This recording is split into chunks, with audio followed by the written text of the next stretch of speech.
Tänään ollaan Verkostosta vetovoimaa 9 kunnan yhteisen yhteistyöhankkeen äärelle kokoonnuttu ja tämä tulee olemaan nyt sitten meidän hankkeen viimeinen tämmöinen webinaari ja yhteistilaisuus.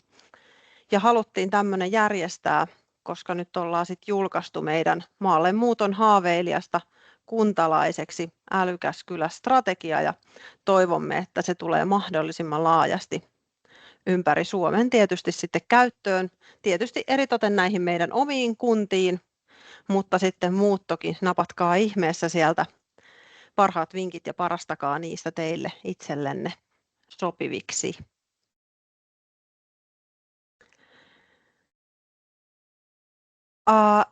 Mistä tänään on nyt sitten kyse ja mitä meillä on ohjelmassa? Vähän on siitä ehkä tuossa kutsussakin jo tullut esille. Eli halutaan tietysti esitellä teille, koska siellä on myös uusia linjoilla, niin kerrotaan, että mistä oli kyse Verkostosta vetovoimaa -yhteistyöhankkeessa ja miten siitä on nyt sitten lopputuotoksena syntynyt älykäs kylä -strategia.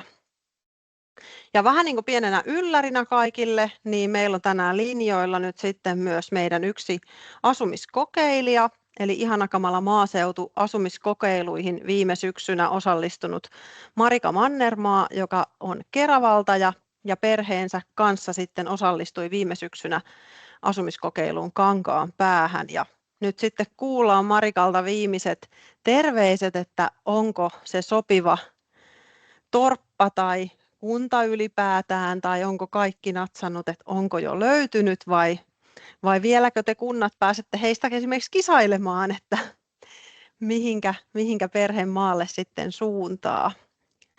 Niin kysellään Marikalta vähän kuulumisia.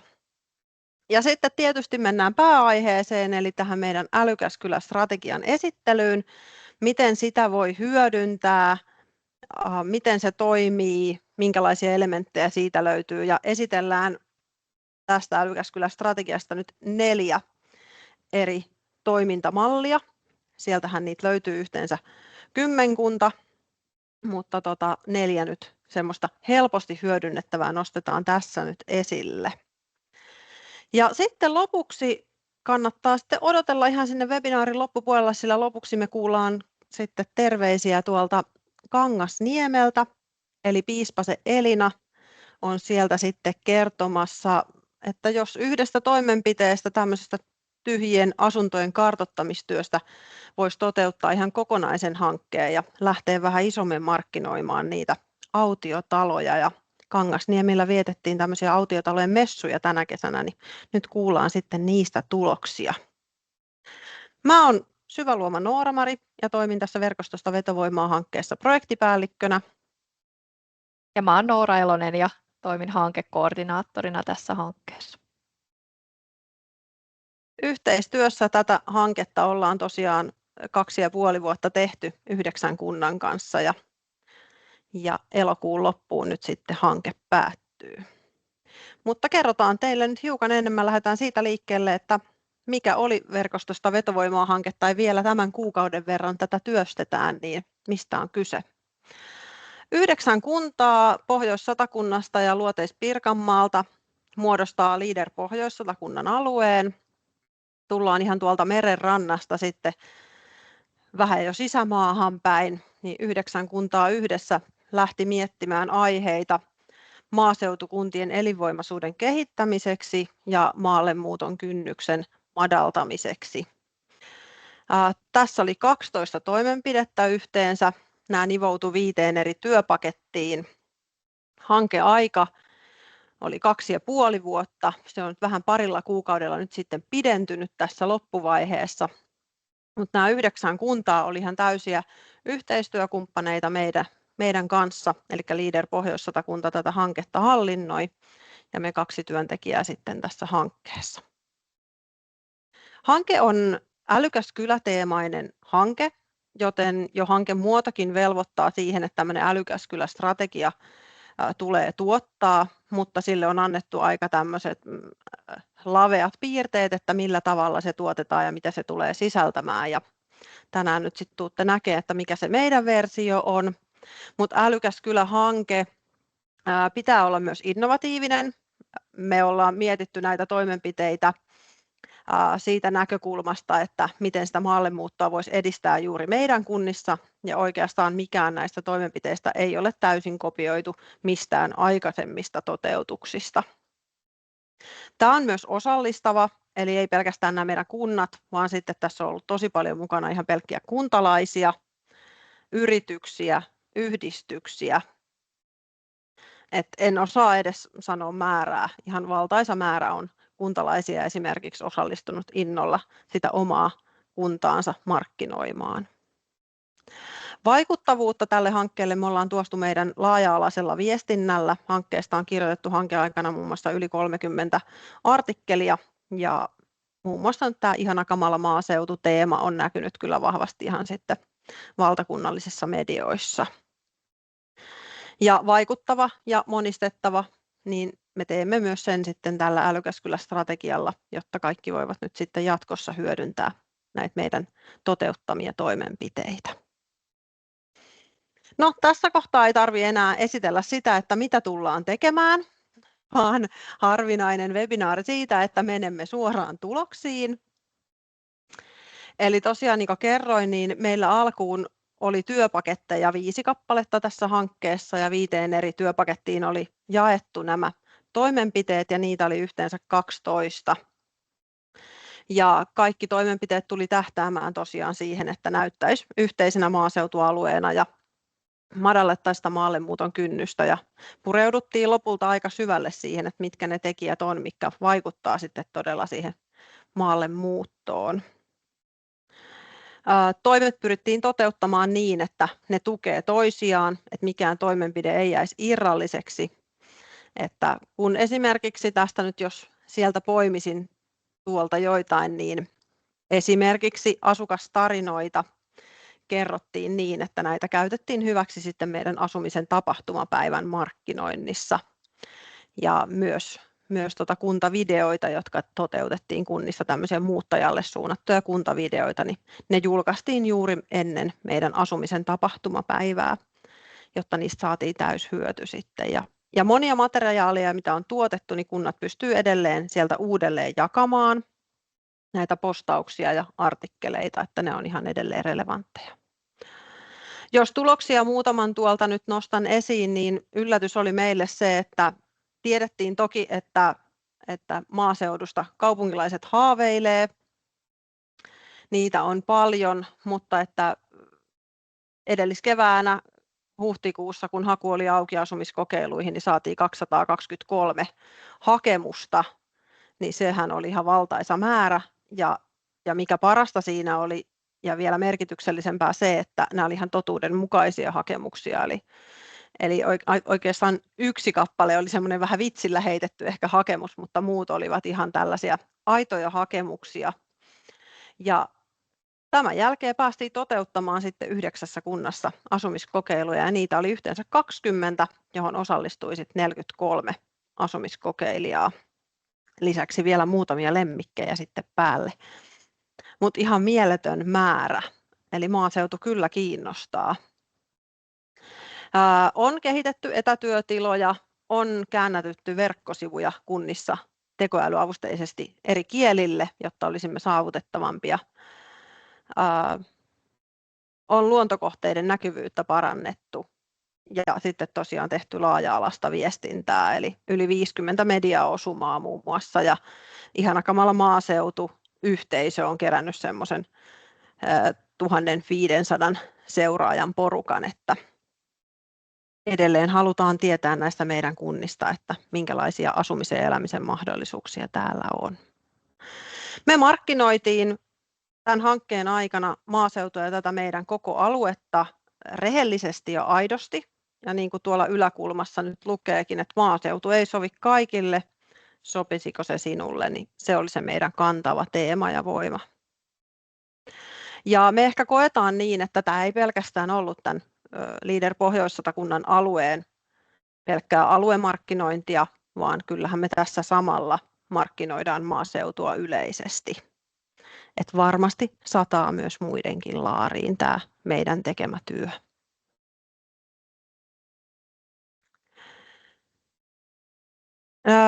näillä edellisillä hanketoimilla me pystyttiin vaikuttamaan siihen, että kuntien kyky parani siinä maallemuuttajien vastaanottamisessa. Me testattiin paljon erilaisia käytänteitä, niin kuin tuosta nyt jo näkyi, että tuloksia oli monesta eri toimenpiteestä.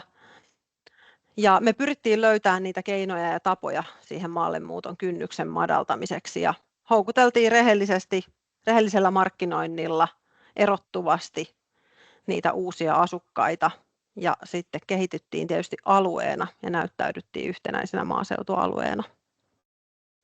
Mutta se muuttopäätös, niin se ei synny pelkästään siitä haaveesta, että nyt mä haaveilen tästä maallemuutosta, vaan jotta se johtaisi siihen päätökseen saakka, niin se vaatii aika paljon muutakin siihen matkan varrelle ja lihaa luiden ympärille. Ja näiden kaikkien toimenpiteiden, mehän ollaan kerätty sitä tietoa nyt sitten niin kuin 2,5 vuoden ajan, niin näiden kaikkien toimenpiteiden kautta me havaittiin, listattiin palautteita ja kyselyistä näistä asumiskokeiluista ja asumisen tapahtumapäivästä ja monesta muusta, niin me päädyttiin siihen, että siihen lopulliseen muuttopäätökseen vaikuttavat tietoisuus, tunne, työ ja asuminen. Ja näistä tullaan tässä nyt vielä myöhemmin esityksessä varmasti avaamaan, mutta sille lyhyesti tuo tietoisuus tarkoittaa ylipäätään sitä, että se kunta tulee tietoiseksi tai maallemuutosta kiinnostunut tulee tietoiseksi siitä kunnasta, että tämmöinen on ylipäätään olemassa ja se löytää sen tarvittavan tiedon siitä kunnasta, mitä se hakee. Tunneside on jotain sellaista, mikä voi syntyä monesta eri asiasta, mutta monesti niistä ihmisten kohtaamisista syntyy tunneside.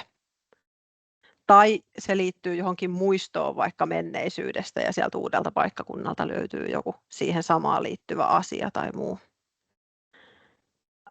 Työ ja asuminen on merkittäviä asioita.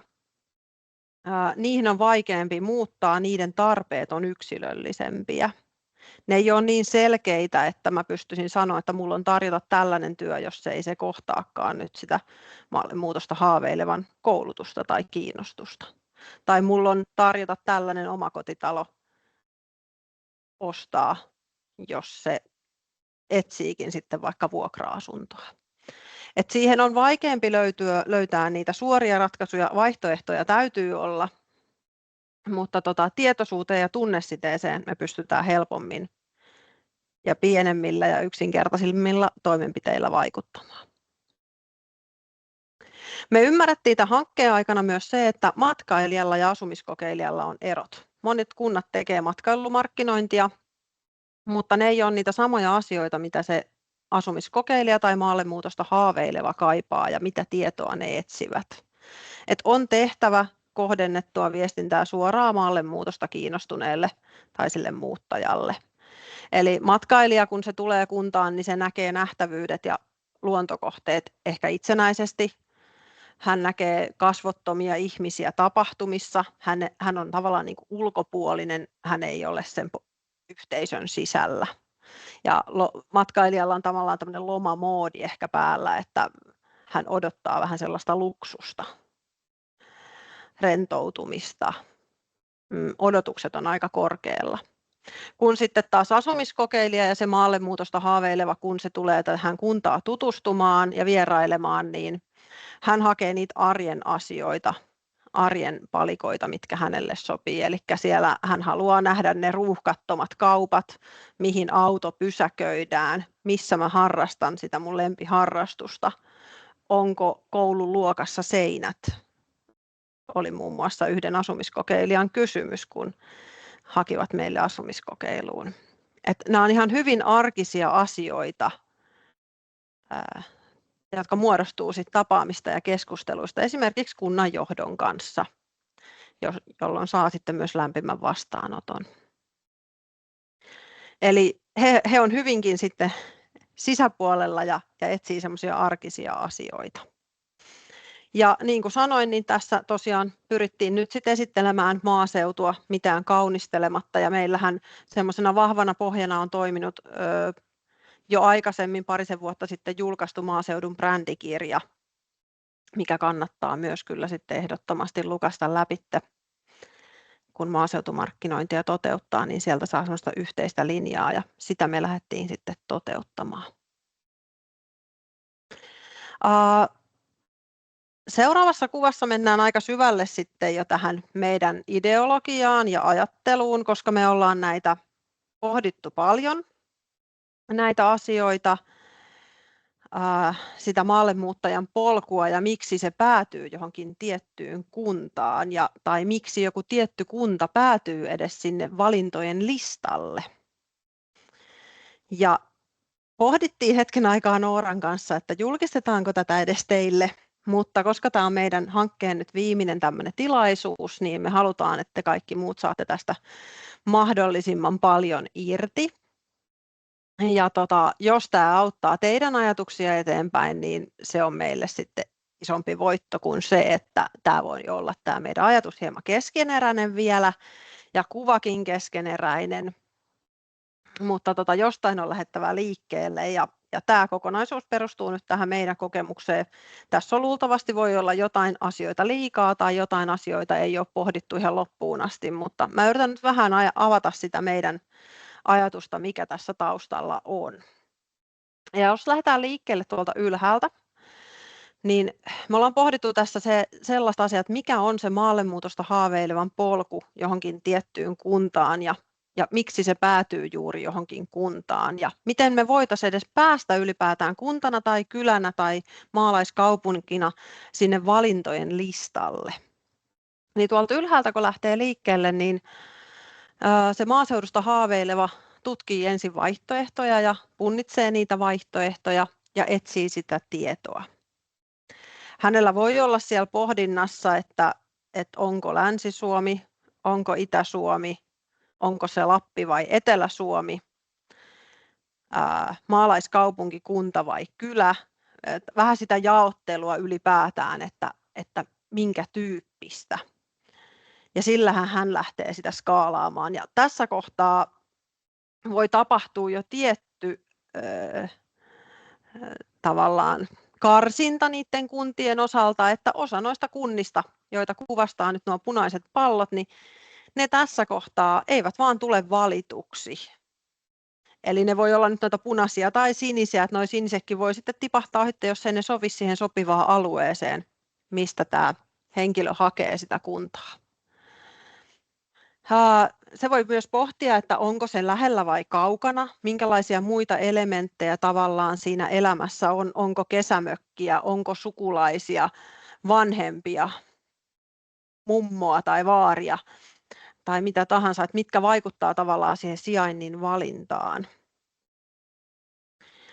Ja tässä kohtaa on suuri merkitys sillä, että onko teidän kunta tai kylä tai kaupunki tehnyt itsensä tietoiseksi. Onko siitä viestitty maallemuutosta kiinnostuneelle tästä kunnasta ja löytyykö se tieto?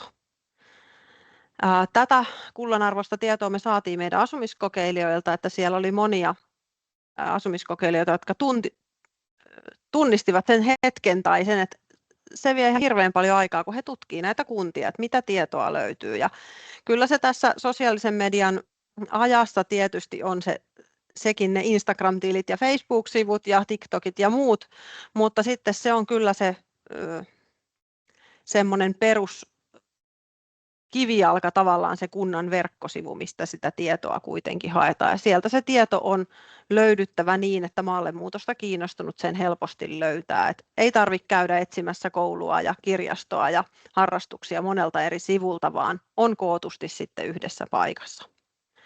Joten ensin on tehtävä se tietoiseksi, jotta ylipäätään kuvastamme nyt tässä tämmöisellä valintojen suppilolla tätä, että mihinkä kuntaan tämä maallemuuttaja päätyy, niin jotta se vihreänä pallurana tuo teidän kuntanne tai kylänne tipahtaa tuonne suppiloon, niin se viestintä on kaiken A ja O.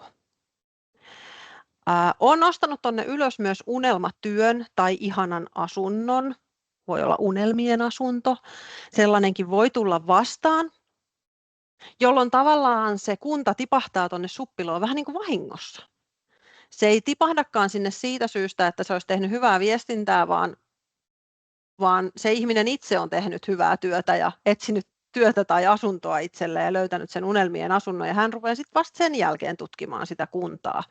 Mutta kunta on ehtinyt jo tipahtaa sitten tuonne valintojen suppiloon. Mutta näitä on kuitenkin aika harvassa, ja tähän meidän on niin kuin vaikea vaikuttaa. Me ei voida tietää sitä yksilöä, kuka löytää sen unelmatyön tai asunnon. Mutta siihen, että me hiukan ehkä niitä isompia massoja voitaisiin sieltä tavoittaa, niin tuon tietoisuuden eteen on tehtävä töitä, ja siihen ei riitä yksittäiset markkinointikampanjat, vaan se on pitkäaikaista työtä. Seuraava taso on kohtaamiset, oman arjen testaus ja luottamuksen syntyminen, ja tarkoittaa tuota tunnesidettä. Ja mitä se sitten voi olla? No se muodostuu niistä kaikista pienistä asioista. Näitä ei ehkä mietitä niin paljon, jos kysymys olisi kaupunkiin muuttamisesta. Sä löydät kaupungista työn, niin sä et ehkä lähde kovin paljon miettimään sitä, että pärjäänkö mä siellä ja sulaudunko mä yhteisöön ja löytyykö mulle sopiva harrastus. Ne on ehkä itsestäänselvyyksiä kaupungissa. Mutta meidän maaseudulla eloon liittyy niin paljon ennakkoluuloja ja ennakkoasenteita, että joutuu pohtimaan myös niitä asioita, että miten mä sulahdan tänne yhteisöön, toimiiko se mun arkeni siellä, löytyykö sieltä sopivat palaset mun arkeeni. Löytyykö sieltä itselle merkittävä elinympäristö, onko luontoreittejä, ja se voi olla mitä tahansa. Mutta tämä kuvio näyttäisi aivan erilaiselta, jos me pohdittaisiin nyt sitä kaupunkiin muuttoa, koska mä koen, tämä on ainakin meidän ajatus, voimme olla väärässä, mutta että työn perässä se muuttaminen ei vaadi niin syvää tunnesidettä siihen kaupunkiin sitten ehkä. Mutta jos nyt tämä pohdinta, mikä meillä tässä kuvassa on, niin keskittyy täysin sit siihen, että on maallemuutosta kiinnostunut ja avoin sille paikkakunnan valinnalle. Tunnesiteessä painottuu ja painavat tietysti sukulaisuus tai ystävyyssuhteet, onko ystäviä lähellä tai sukulaisia lähellä, mutta sinne voi kunta vaikuttaa myös sillä, että tosiaan olisi lämmin vastaanotto siellä kunnassa, siellä olisi niitä samaistuttavia asukkaita, jotka kertoisivat sitä omaa kuntalähettilästarinaansa ja asukastarinaansa kunnasta, ja sinne olisi niin kuin helppo kotiutua. Tuodaan palvelut helposti esille, sieltä välittyy lämmin tunnelma ja yhteisöllisyys. Yhteisöllisyys oli ihan yhtenä avainsanana näissä meidän asumiskokeilujen palautteissa esimerkiksi, että parasta oli ne ihmiset ja kohtaamiset. No sitten on päästy jo aika pitkälle, ja niin kuin näette, ja niin kuin onkin suppilo, niin se aina pienenee tonne alaspäin. Ja suppilon pullonkaulaksi tässä monesti muodostuu kuitenkin sitten se työ ja asunto. Mutta niin kuin totesin, niin ne on hyvin yksilöllisiä tarpeita ja niihin on haastavampi vaikuttaa. Me ollaan pyritty meidän hankkeessa joillakin toimilla tähän vaikuttaa ja semmoisiin tarttumaan, mitkä on vielä helppoja, eikä vaadi ihan hirveästi niitä euroja pöytään, vaan tietysti hieman työntekijän resursseja lähinnä vaativia toimenpiteitä. Mutta meidän pitäisi maaseudulla pystyä tarjoamaan monipuolisia asuntomahdollisuuksia. Tänä päivänä vuokra-asunnot ovat erittäin kysyttyjä ja niiden kautta on paljon helpompi asettua vieraaseen ja uuteen kuntaan kuin sitten ihan ostamalla asuntoa.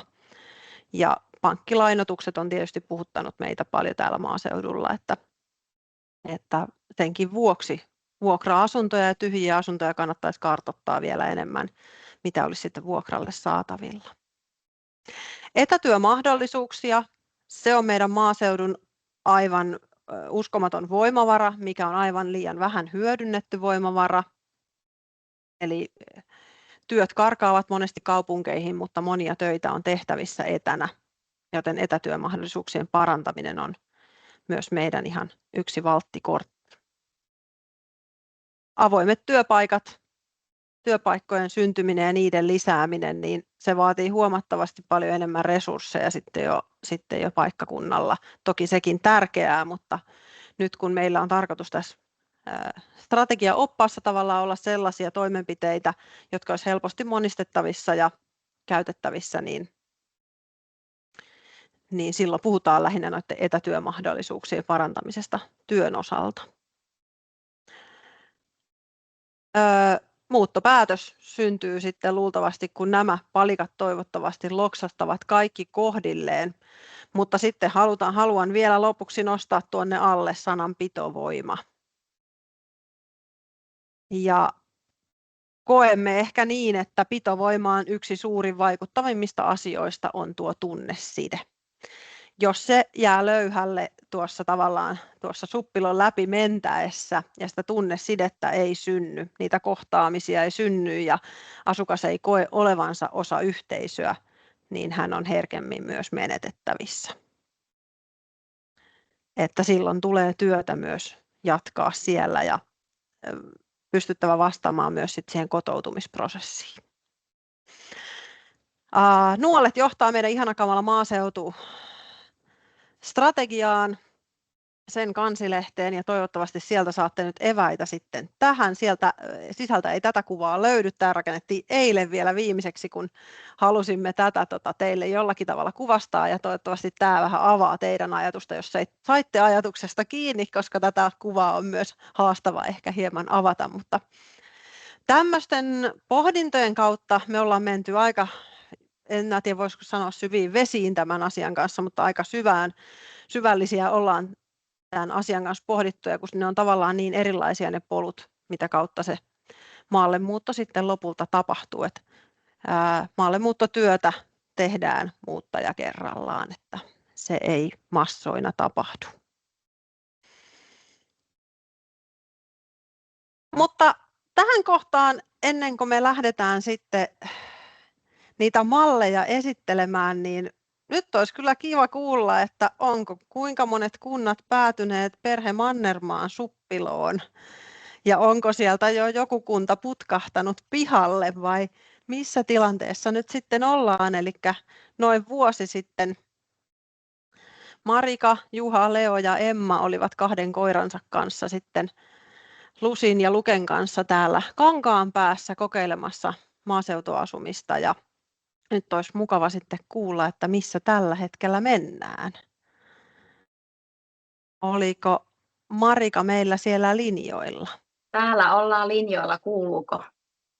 Hyvin kuuluu. Mä laitan jakamisen tässä kohtaa pois, niin näkyy sitten kaikille vähän ehkä kasvojakin paremmin.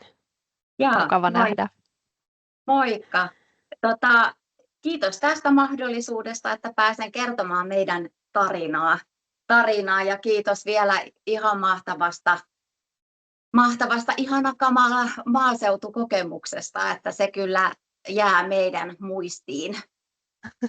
Mukava ja se oli kuulla. ihana kokemus, kyllä.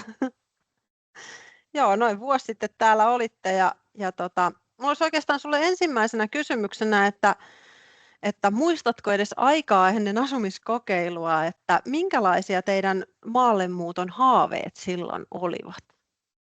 No joo, siis meillä on tosi pitkään ollut haave, että muutettaisiin täältä kaupungin hektisyydestä jonnekin rauhallisempaan, missä olisi luonto lähellä ja olisi siis ennen kaikkea turvallinen asuinympäristö lapsille. Ja lasten kanssa ollaan juteltu siitä paljon tässä niin kuin sanotaan 3 vuoden sisällä ja he on saanut rauhassa kypsytellä ajatusta, mutta vielä ennen kuin lähdettiin tuohon kokeiluun, niin oli vähän molemmilla lapsilla, no kun jää kaverit ja sitten joutuu mennä uuteen kouluun. Et oli pientä semmoista kynnystä ja se nyt on tietysti meille vanhemmille se tärkeää, että lapsetkin on halukkaita lähteä, että ketään ei pakoteta tähän suureen muutokseen. Ja oikeastaan sitten tuon kokeilun jälkeen, niin sit lapsetkin oli ihan täysillä mukana ja on edelleen. No mun seuraava kysymys olisi ollutkin, että minkälaisen merkityksen sä koet, että tällä asumiskokeilulla oli teidän perheelle ja sille tulevaisuuden suunnittelulle ja ehkä nyt vielä sitä, että mitkä oli niin kuin merkityksellisempiä asioita juuri siinä asumiskokeiluviikossa teille? No nimenomaan saatiin lapset nyt käännytettyä siihen, että on positiivinen juttu. Kun me aloitettiin kokeilu ja päästiin sinne kuntaan ihan oikeasti niin kuin näkemään nimenomaan, kun puhuitte, että on tärkeää nähdä sitä arkea, niin silloin oli kesälomakaudet jo ohi, että oikeasti me päästiin sukeltaa sinne arkeen ja kunta otti meidät siis todella lämmöllä vastaan ja vaikka niin kuin, esimerkiksi kaupassa kun käytiin, niin he ei meitä tuntenut tai tietänyt, missä kokeilussa ollaan, niin sieltä sai jo semmoista niin kuin, hyvin sydämellistä ja aitoa kohtaamista ja palvelua. Niin siinä tuli jo ensimmäisenä, että vau, että siis tätä me just halutaan, että puhutaan ihminen ihmiselle, katsotaan silmiin ja ollaan läsnä, että isommissa kaupungeissa on se kiire ja kaikki, se jotenkin pistää meille ihmisille laput silmille eikä olla aidosti läsnä, niin siinä tuli, ne ihmisten kohtaamiset oli ehkä parasta tässä koko kokeilussa. Ja sitten siinä sivussa tuli, että meille näytettiin ja varsinkin lapsille näytettiin erilaisia harrastusmahdollisuuksia, että päästiin oikeasti sinne jalkapallokentälle ja joukkueeseen tutustumaan ja päästiin tyttären kanssa ratsastamaan, mistä haaveiltiin. Minä yrittäjänä mut otettiin sinne niin kuin paikallisiin yrittäjiin mukaan ja kerrottiin, että minkälaisia mahdollisuuksia mulla olisi Kankaanpäässä esimerkiksi perustaa tai jatkaa mun yritystoimintaa. Et siinä otettiin meidät kaikki huomioon. Miehellä sujuu mutkattomasti etätyöt ja sitten tuohon lapsien kouluasiaan piti vielä sanoa, että meidät otettiin sinne kouluunkin lämpöisesti vastaan ja käytiin eri luokissa ja opettajia esittelemässä ja käytiin ihan siellä oppitunnilla katsomassa, että sitä konkreettista arkea päästiin siellä näkemään. Niin se ihmisten kohtaaminen, luonto totta kai oli mutta mun mielestä te olitte hyvin kiteyttänyt tuonne, että kun me nähdään jo niin kuin kuvien perusteella, että minkälainen luonto on ja minkälaiset mahdollisuukset sen osalta on ja vähän, että minkälainen on kaupunki, mutta sitten kun sä pääset oikeasti niin kuin näkemään sitä niin kuin ihmisiä, arkea ja niitä palveluita ja palvelun antajia, niin kyllä se on sitten taas niin kuin, vielä tärkeämpi, koska nyt puhutaan kumminkin niin kuin kotipaikasta, että voitaisiko me täällä oikeasti asua ja miltä se tuntuisi. Kyllä. Sanoinkohan mä kaikkea, mutta tälleen niin kuin töytettynä. Että. Joo. Ehkä semmoinen tuli nyt tästä niin kuin extempore mieleen, että oliko teillä aikaisemmin tämä alue millään tavalla tuttu? Ei millään tavalla, ei.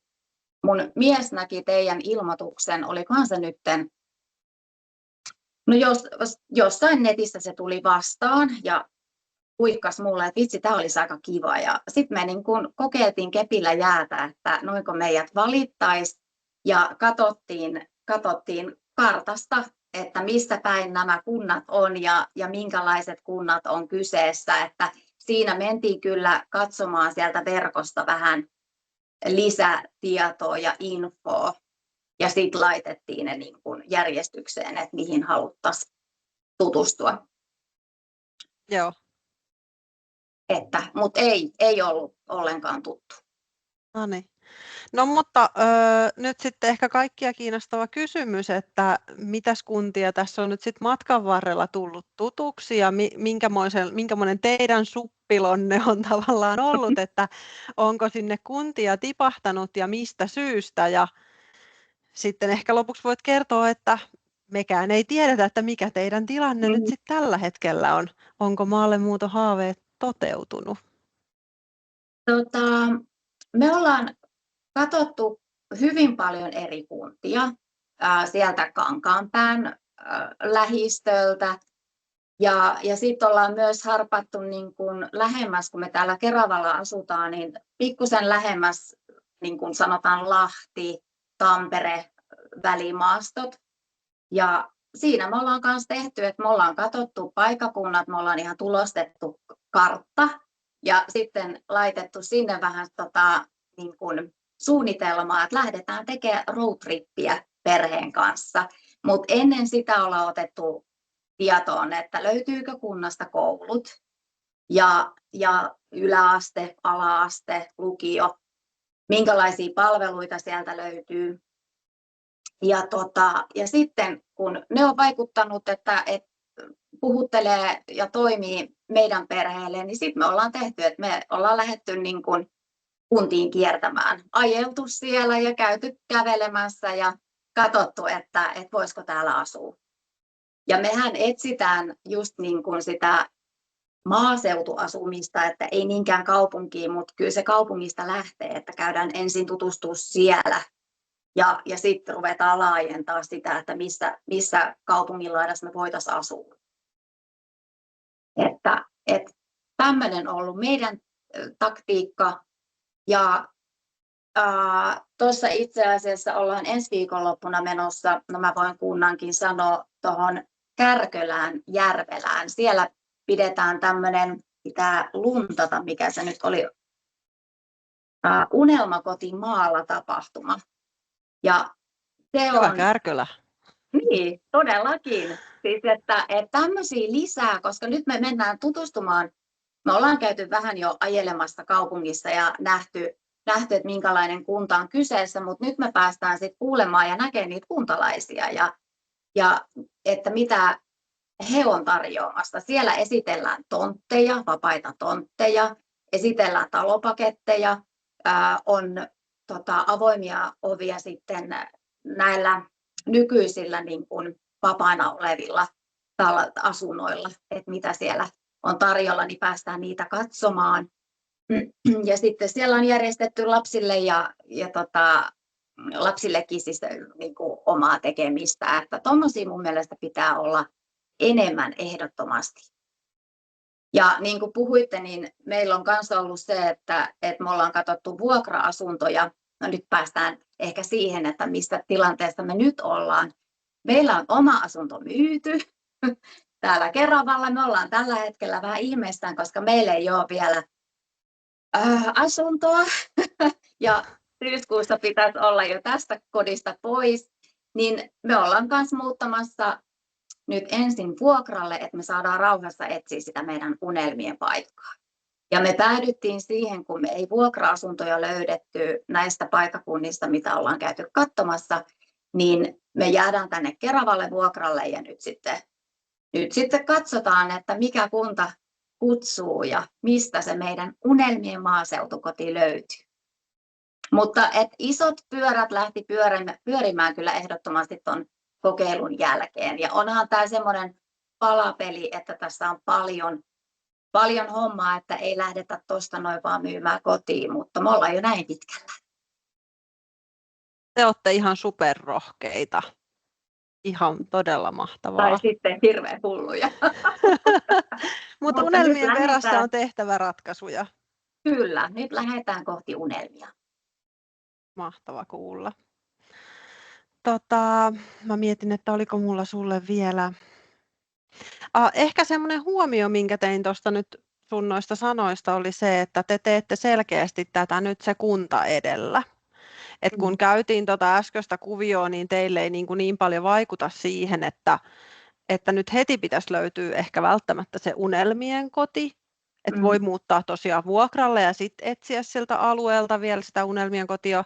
Ja sitten teidän työt on tavallaan jo järjestelty, että sä ajattelet, että sä pystyt siirtämään sun oman yrityksen tai työllistyt nyt sitten joka tapauksessa sinne, mihinkä päin sitten muuttaakaan ja toisella kulkee työt etänä mukana. Että sen kunnan tietoisuudella ja tunnesiteellä on se suurin vaikutus tässä kohtaa. Kyllä, näin on. Kyllä, ja sitten kyllä me niin kuin ihan ensimmäiseksi katsotaan niitä, että lapsilla on sujuvan matkan päässä koulut ja että kaikki koulut löytyy kunnasta. Tai ei ainakaan kauhean kauas joutuisi sitten lukioonkaan. Jos jatkaa lukioon, niin lähteä. Että ne on ehkä semmoiset ensimmäiset, että lapset edellä mennään. Joo. Ja mahtavaa oli kuulla nyt tästä Kärkölän tapahtumastakin, että Älykäs kylä-strategia kertoo tähänkin ratkaisuun, miten järjestää asumisen tapahtumapäivä, mikä mekin toteutettiin, niin sitten vaikka omassa kunnassa tai kylässä, kun me tehtiin se 9 kunnassa yhtenä päivänä. Niinpä. Että näille on selkeästi kysyntää, että Keravalta asti lähdetään sitten liikkeelle tällaisen tapahtuman perässä, ja se vaatii ihan järkyttävän määrän duunia, että löytää ylipäätään tuolta tietotulvasta tämmöisiä tapahtumia. Kyllä. Niin työtä meillä varmasti riittää. Joo. Hei, minä kiitän valtavasti, että pääsit mukaan ja pääsit kertomaan tarinaamme tai teidän tarinaa, ja jäämme nyt sitten mielenkiinnolla seuraamaan, että kuinka sen käy. Jos haluat, Marika, niin voit laittaa vaikka tuonne keskustelupalstalle sun sometiliä semmoista, mitä voi seurata, jos johonkin päivität näitä kuulumisia, että mihinkä nyt sitten perhe Mannermaa tulee muuttamaan, niin mielenkiinnolla. Mutta tässä oli nyt kyllä varmasti kunnille ihan sitten toden totta, ei pelkästään meidän kertomana, vaan myös sitten asumiskokeilijan kertomana, että minkälaiset asiat siihen vaikuttaa, siihen muuttopäätökseen ja miten sinne suppiloon sitten voi päätyä. Joo, kiitos paljon Kiitos teille. Marika paljon. Kiitos. Hyvä. Moi. Kiitos. Moi moi. Oi, aivan kylmät väreet menee. Jonkun unelmat voi käydä todeksi, kun sen eteen tekee töitä. Mutta mitäs me kunnat voidaan sitten tälle asialle tehdä, niin sitten meidän on ehkä syytä pureutua eteenpäin asioissa ja mennä sitten todella tähän meidän strategiaan. Ja me ollaan varauduttu nyt siihen, että meidän webinaari tosiaan kestää tuohon 4 saakka. Ja toivottavasti sieltä loppuvaiheelta, jos teillä herää kysymyksiä, niin jäisi lopusta sitten vielä vähän aikaa niille. Julkaistu strategia löytyy jo meidän aktiivinen.fi-sivustolta, eli Leader Pohjois-Satakunnan verkkosivustolta, ja sieltä kun menee tietoa meistä, löytyy asiantuntijapalvelut, ja sen alta tämä meidän verkostosta vetovoimaa hanke, niin hankkeen omilta sivuilta löytyy linkki tähän julkaistuun strategiaan. Ja tämä on hyvin tuhti paketti, sivua vaille 60 sivua, ja Noora voi laittaa sitten vielä linkin vaikka tuohon päätteeksi viimeistään, että keskitytään tässä vaiheessa ehkä esitykseen, niin pääsette esityksen jälkeen sitten vielä selailemaan itse strategiaa, mutta tulee myös sitten kyllä jakoon vielä teille. Yritetään tässä nyt poimia teille vähän vinkkejä siihen, että miten tätä strategiaa voi käyttää. Ja haluan ehkä korostaa sitä, että niitä toimia siihen maallemuuton edistämiseksi ja kuntaviestintää ja kuntamarkkinointiin, niin niitähän on paljon ja rajattomasti ja uusia ideoidaan koko ajan. Ja tämä Älykäs kylä-strategia perustuu täysin meidän hankkeessa toteutettuihin toimenpiteisiin. Eli tämä ei ole mikään kaiken kattava ja ei poissulje muita toimenpiteitä, vaan tämä on nyt opas siihen, että miten voit toteuttaa näitä meillä hankkeessa mukana olleita toimenpiteitä, niin täällä on ohjeet sitten suoraan siihen. Tämä on opas kunnille, kylille, kehittäjille ja hanketoimijoille tämän maaseudun vetovoimatyön tekemiseksi. Ja nämä on kaikki testattu tässä meidän hankkeessa, ja opit ja vinkit, mitä tullaan kertomaan myös tässä, niin perustuu sitten meidän kokemuksiin, mitä on tässä hankkeessa kerätty, oppeihin ja havaintoihin. Haluttiin tästä kannesta tehdä jo heti tämmöinen houkutteleva, että se mielellään voisi sitten napata luettavaksi, mutta tästä ilmestyy nyt ainoastaan tämä digitaalinen versio. Toki sen voi ladata PDF-nä ja vaikka tulostaa itselleen, jos näin haluaa, mutta se sisältää paljon oheismateriaalia ja sen vuoksi se on digitaalisena. Eli opas sisältää muun muassa verkkolomakepohjia, palautelomakkeita, malleja erilaisista julkaisuista, ja nämä on niin kuin materiaalipankkina erikseen sitten tuolla verkossa, ja niihin löytyy aina kyseisen mallin kohdalta sitten suoraan linkit. Ja siksi tosiaan nyt sitten verkkoversio. Sisällysluettelo näkyy teille tässä. Alkaa tietysti pääkirjoituksella, niin kuin parhaimmat aikakausilehdet aina alkaakin pääkirjoituksella, joka pääkirjoitus kertoo heti lukijalle, että mistä meidän hankkeessa on ollut kyse ja mihin tämä strategia tulee pureutumaan. Sen jälkeen tietysti taustat ja käyttöohjeet. Ja kolmantena kohtana me ollaan tähän strategiaan nostettu meidän viestintä. Mikään meidän toimista ei tässä hankkeessa olisi ollut näin vaikuttava, jos meillä ei olisi ollut 9 kuntaa ja me oltaisiin hankeviestintää tehty täysin kuntien äänellä, maallemuutosta kiinnostunutta puhuttelevasti ja vasta kolmantena kerrottu sitten, että kyse on hankkeesta, joka näitä toimia toteuttaa.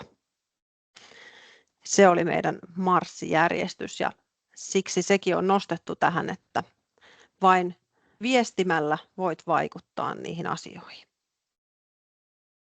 No sitten strategiassa esitellään meidän maallemuuton mahdollistamisen mallit ja ne on jaettu nyt 3 osioon. Siellä laitetaan ensin perusta kuntoon, sen jälkeen herätellään kiinnostusta ja rakennetaan kiinnostusta ja lopulta päästään sitten kokeilemaan sitä asumista kunnassa, jotta mentäisiin sitten kohti sitä muuttopäätöstä. Nämä on jaoteltu nyt näihin 3 osioon, mutta sieltä voi jokainen kunta napata itselleen niitä sopivia asioita, mitkä niin kuin itselleen parhaiten istuu, ja jos joku asia on jo tehty, niin sitten tavallaan se on vaan hyvä sitten, jos perustassa on jo jotakin palikoita kunnossa, ja sitten voi täydentää niitä näillä toisilla asioilla. Ja tämä perustuu osittain sitten myös siihen, että niin kuin on nyt jo moneen kertaan todettu, että kunta on tehtävä ensin tietoiseksi, jotta voi lähteä sitten sitä tunnesidettäkin rakentaa. Ne kulkee osittain vähän niin kuin käsi kädessä, kumpi oli ensin kana vai muna, niin sitä ei tiedä, mutta tietoiseksi jollakin tavalla se kunta on tietysti tehtävä, jotta voi sitä tunnesidettäkin syntyä ja sitten edetä siitä eteenpäin. Ja nyt me ollaan tänään nyt sitten nostamassa teille 4 eri mallia tuolta. Ja napattiin nämä mallit juuri sen vuoksi, että me koettiin nämä tosi tärkeiksi tässä maallemuuton kynnyksen madaltamistyössä ja että se kunta olisi tavallaan niin kuin vastaanottokykyisempi, kun niitä maallemuutosta kiinnostuneita houkutellaan sinne kuntaan, niin näihin tulisi meidän mielestä tarttua. Ja sen lisäksi nämä 4 toimenpidettä on hyvin yksinkertaisia toteuttaa sekä kunnissa että sitten pienemmissä kylissä. Ja parastakaa näistä itsellenne sellaiset versiot, että ne toimii parhaiten teillä. No niin kuin ajatella saattaa, niin tällaisesta 2,5 vuoden hankkeesta niin aina jää jotain tekemättä. Ei varsinaisesti näistä meidän toimenpiteistä kaikki tuli toteutettua, mutta meistä tuntui siltä, että jotain jäi tekemättä ja työ jäi kesken. Joten kohta 5 on ideat jatkokehittämiseen. Eli sieltä löytyy sitten vielä ideoita, mitkä meillä jäi muhimaan, mitä ei tässä meidän hankkeessa toteutettu, mutta joku muu voisi jatkojalostaa sitä ideaa sitten eteenpäin. Ja nyt me taidetaan sitten lähteä käymään eteenpäin näitä malleja läpi. Sisällysluettelossa, kun tämä on teillä sähköisessä versiossa, niin sisällysluettelosta suoraan täppäämällä esimerkiksi tiettyä otsikkoa pääsee sen mallin kohdalle sitten suoraan. Ja me lähdetään liikkeelle asumaan verkkosivusta. Ja niin kuin tässä nyt on jo muutamaan kertaan ehkä todettu, niin se verkkosivu on se kaiken kivijalka, vaikka näitä sosiaalisen median kanavia on siihen nyt paljon tullutkin sen jälkeen lisää. Mutta verkkosivu on se, mistä se maallemuutosta kiinnostunut sitä tietoa ensisijaisesti lähtee etsimään. Ja se pitäisi löytyä heti sit melkein etusivulta semmoinen kohta, missä houkutellaan sitä maallemuutosta kiinnostunutta. Onko se sitten asumaan vai muuta meille vai muuttajalle vai asukkaalle vai minkä otsikon alta, mutta semmoinen selkeä, että se helposti siitä sitten heti löytyy. Ja tässä oikealla te näette nyt suoran kuvakaappauksen meidän strategiasivusta, missä on esitelty, että meillä aina strategiassa tullaan kertomaan, että miksi tämä toimenpide on tärkeää, miksi sitä tulisi toteuttaa. Sen jälkeen on selkeät ohjeet, että näin homma toimii, näin kohta kohdalta tämän asian toteutat, jos haluat suoraan kopioida sen meidän toimintatavan. Ja sitten viimeisenä löytyy vielä opit ja vinkit jokaisesta osiosta, että mitä me ollaan näistä toimenpiteistä opettu ja mitä me vinkataan, että mikä niissä olisi tärkeää sitten myös, kun muut lähtevät näitä toteutuksia tekemään. Keltaisesta boksista aina strategiassa löytyy se, että mitä meidän hankkeessa tehtiin ja toteutettiin ja minkälaisia tuloksia sillä saatiin aikaiseksi. Sen lisäksi tosiaan näitä linkkejä sivuilta löytyy tämmöisillä pienillä keltaisilla nuolilla tekstin lomasta tai sitten tällä tavalla erikseen laitettuna, että tuolta löytyy muun muassa tuo Asumaan sivun malli sitten vähän isompana. No jos pureudutaan siihen, että mitä Asumaan sivulta tulisi löytyä, niin tämä ei pelkästään ole sitä tietoisuuden lisäämistä, vaan tämä on myös sitä tunnesiteen rakentamista. Tällaisen Asumaan verkkosivun tarkoitus ei ole toimia tietopankkina, että sinne kerätään ihan valtavasti kaikkea mahdollista tietoa, vaan se on lähinnä tämmöinen portti sitten sinne kunnan muille sivuille. Eli sinne pystyy sisällyttämään linkkejä sitten muilta sivuilta. Miten tämä homma sitten toimii, niin me ollaan tosiaan rakennettu tämmöinen malli. Me tehtiin työpaja meidän kuntien kanssa ja siellä käytiin läpi sitä, että mitä näiltä Asumaan sivuilta tulisi löytyä ja sen lisäksi tietysti hyödynnettiin meidän asumiskokeilijoiden palaute. Ja ollaan rakennettu tämmöinen malli, missä siellä näkyy ylhäällä otsikko. Sen jälkeen on lyhyt, mutta tämmöinen erityispiirteitä ja sitä ainutlaatuista ilmettä ja asioita sisältävä teksti. Lyhyt esittely siis kunnasta. Ja mielellään heti kartta, että mihin kunta sijoittuu, jotta tiedetään, mistä suunnista puhutaan. Ja se voi jo heti tavallaan jo rajata sitä, että löytyykö se kunta edes sopivalta alueelta itselleni, kun sitä maalle muuttoa suunnittelee. Kirjoita sellainen teksti, joka erottuu muista. Älä kirjoita sellaista tekstiä, mikä sopii naapurikuntaan, vaan erottaudu sillä tekstillä jo. Kaikkialla Suomessa on kaunista luontoa. Minkälaista se luonto on teillä?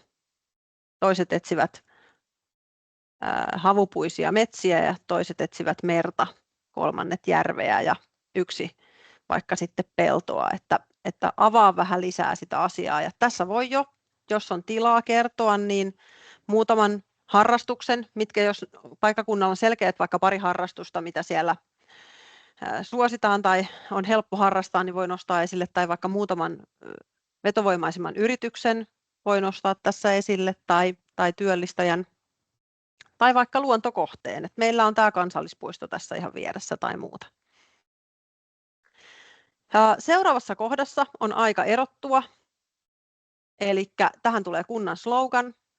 Ja sitten niin kuin tässä nyt kuvassa näkyy tällä hyvin raflaavasti, niin kunnanjohtajan tervehdys olisi tietysti upea heti tähän sitten alkuun. Se voi olla videotervehdys tai se voi löytyä tekstinä tuon painikkeen ja kuvakkeen takaa. Mutta sillä te varmasti erotutte ja tuotte sitä omalaatuisuutta heti esille. Mahdollisesti voi jo synnyttää sitä tunnesidettä alkuun. Me toteutettiin tässä hankkeessa kuntavideo, joka on muuttajalle suunnattu ja mietitty sitä muuttajaa, niin sen kannattaisi tipauttaa sitten heti tähän seuraavaksi.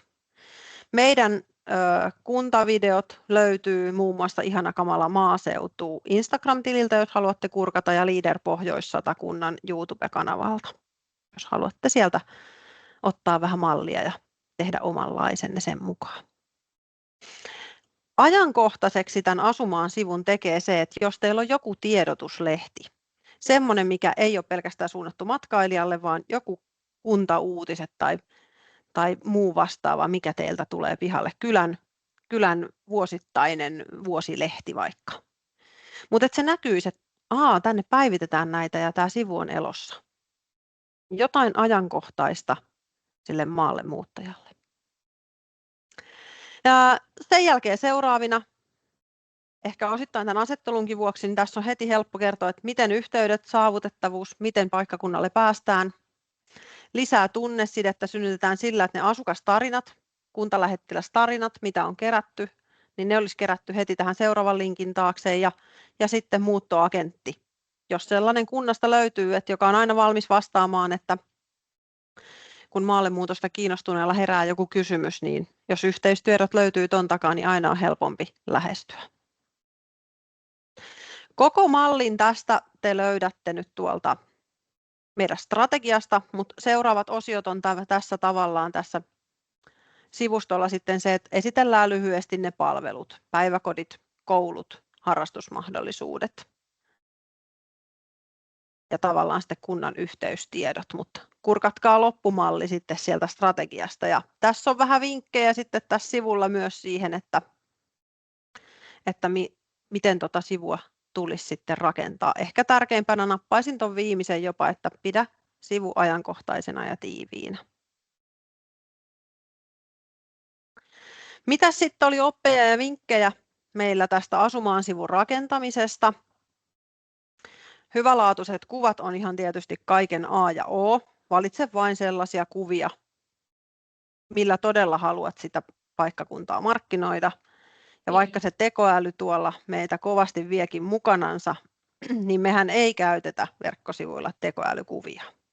Ne ei kerro meidän kunnasta, ne kertoo aivan jostain muusta. Eli käytetään aitoja ihmisiä, aitoja kuvia.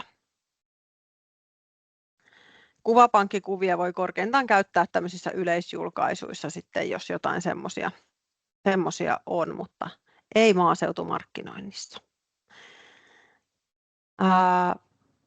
Tärkeää huomioida se muuttajan näkökulma. Niin kuin tässäkin on ehkä uudelleen todettu, että luontoa ja rauhaa on kaikilla. Siksi erotu, minkälaista luontoa teillä on. Hyödynnä paikallisuutta, ota sinne ehkä paikallisia murretekstejä mukaan, mutta toki harkiten, että ei mene ihan liian vaikeaksi kielen ymmärtäminen. Ja mun mielestä ehkä semmoinen pieni vinkki, minkä jokainen kunta, vaikka ette tekisi mitään muuta, niin helpompaa lähestyttävyyttä tuo se, että kunnan henkilöstön kuvat olisivat esillä kunnan verkkosivuilla. Se kaupunkilainen maallemuutosta haaveileva näkee, että hei, noi on ihan lähestyttävän näköisiä, noi on ihan tavallisia tavan tallaajia, että mä voin soittaa tolle. Eikä ne kuvat tarvitse olla sen ihmeellisimpiä, ehkä jopa rennompaa, jos siellä ei nyt ole jokaisessa niin kuin pukua päällä ja pikkutakkia päällä, vaan sellaisia, että hei, tolle voikin soittaa, niin mäpä rimpautan, että mites teillä tämä ja tämä asia. Tämä on se kaiken kivijalka minusta tässä maallemuuttajan houkuttelussa. Tässä hankkeessa me toteutettiin tämä malli yhteiskehittämisen keinoin, eli yhdessä meidän kuntien kanssa. Ja sitten tietysti tosiaan asumiskokeilijoilta saatiin palautetta tähän kokonaisuuteen. Ja toivotaan, että pääsette tällä mallilla ainakin alkuun siinä oman kunnan tai sit kyläyhdistyksen esimerkiksi sivuissa, että mitä sieltä sivulta tulisi löytyä.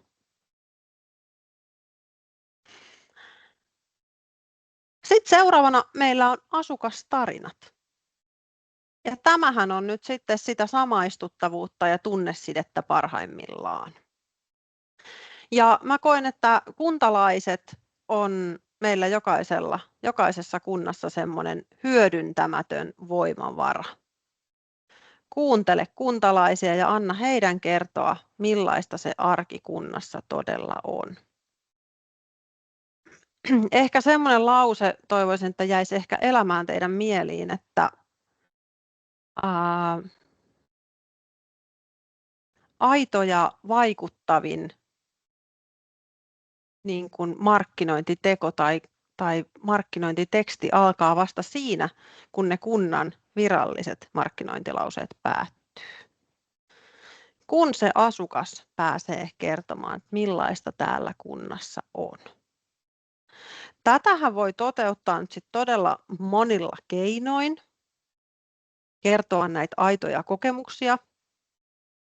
Mutta tämä meidän tapa, niin tämä on todella kevyt ja helposti toteutettavissa, monistettavissa, eikä vie ihan hirveästi aikaa pystytään toteuttamaan kyläyhdistyksessä tai sitten kunnassa, voi toteuttaa jopa tällä mallilla, mikä me ollaan nyt tässä luotu, niin näkisimme, että sitä voi toteuttaa vaikka kesätyöntekijä myös. Ja tätä sisältöä voi sitten hyödyntää verkkosivuilla ja sosiaalisessa mediassa muun muassa. Me lähdettiin keräämään tällaisella mainoksella näitä asukastarinoita, näkyy täällä alareunassa. Naiset Resiinan kyydissä Pomarkussa. Ja ympäri meidän 9 kuntaa kerättiin asukastarinoita. Aktivoitiin kuntalaisia jakamaan oma tarinansa. Jaettiin tällaista avointa kutsua, että haettiin eri-ikäisiä ja erilaisissa elämäntilanteissa olevia kuntalaisia osallistumaan tähän. Ja me laadittiin tämmöinen ilmoittautumislomake, missä oli aika selkeät kysymykset, lyhyesti ja ytimekkäästi muutama kysymys, että kuka olet ja missä asut ja miten olet päätynyt maaseudulle, mitkä on maaseudulla, mitkä asiat on ihania ja mitkä on kamalia ja mitä terveisiä haluaisit maalta kertoa maalle muutosta haaveilevalle. Ja sen lisäksi me pyydettiin sitten näitä kuntalaisia liittämään sitten siihen mukaan 1-4 hyvälaatuista kuvaa itsestä ja arjesta. Ja tuossa nyt muutamia kuvia sitten näettekin vieressä. Tässä ehkä tärkeintä on semmoinen, että kun näitä rupeaa rakentamaan, niin rakenna yhteneväinen julkaisutyyli, että kun sä saat ensimmäisen valmiiksi, niin sä oot suurimman osan siitä työstä tehnyt. Sä tiedät jo, miten se kuva asettuu siihen, tuleeko siihen joku kunnan logo, onko sulla joku oma logo kuntalähettilästä varten esimerkiksi tuohon kuvan päälle, vai julkaistaanko pelkkä kuvana näin, vai mitä haluat siltä kuvilta esimerkiksi, että näkyykö siellä sitä aitoa arkea vai onko se pelkkä kasvokuva, vai ehkä rohkaisisin siihen, että ehkä sitä aitoa arkea on vielä mukavampi katsella kuin pelkkiä kasvokuvia. Suunnittele valmis rakenne, jota hyödynnät kaikissa teksteissä, että meillähän oli paljon, hyödynsimme tekoälyä siinä, että kun yhden mallinen julkaisu oli tehty, niin tavallaan se tekoäly avusti kyllä siinä, että kun seuraavan tarina tuli meille työstettäväksi, niin tekoälyn avustuksella pystyttiin siitä semmoinen samanmuotoinen ja samanmallinen siitä toteutuksesta tekemään, vaikka sitten toki nämä tulee aina lukea vielä läpi ja tehdä sinne korjaukset, jotta se pysyy. Et varmistatte siitä, että siinä näkyy se edelleen se jokaisen asukkaan oma tyyli ja tarina kertoa niistä asioista. Ja vaikka sieltä ehkä tulisikin sitten jotakin semmoista, että aika harkiten kannattaa poistaa sitä kritiikkiä, koska edelleen tärkeintä on ne aidot tarinat.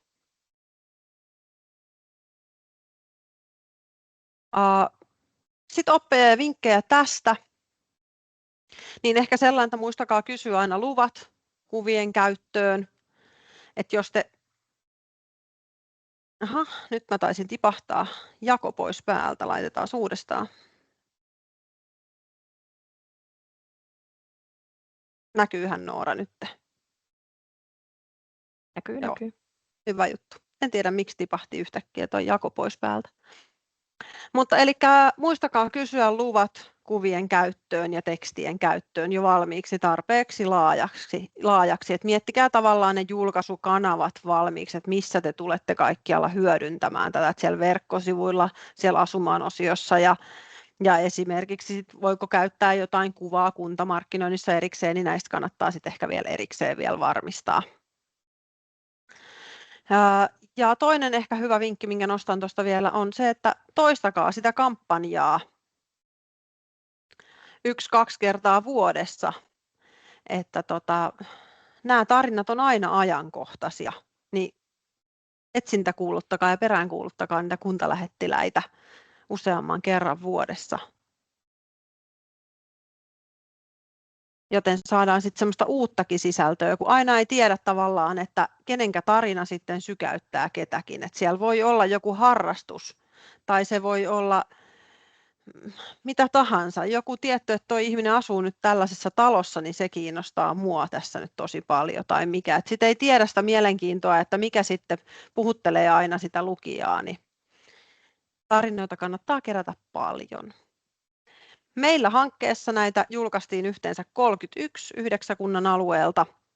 Ja nämä julkaistiin meidän Ihana Kamala maaseutu -sometileillä. Voitte niitä sieltä kurkkailla.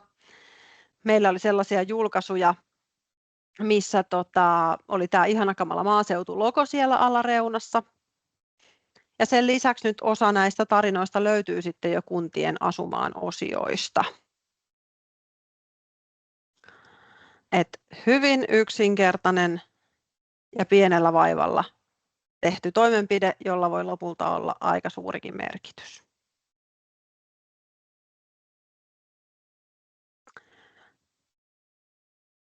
Seuraava, vähän semmoinen toimenpide, mikä on osittain jo puolittain toteutunut ilman kenenkään kuntalaisen tai kunnan viranhaltijan yhtäkään työtuntia, niin on tässä, eli luontokohteiden näkyvyyden parantaminen. Ja tästä on tosiaan jo osa toteutunut.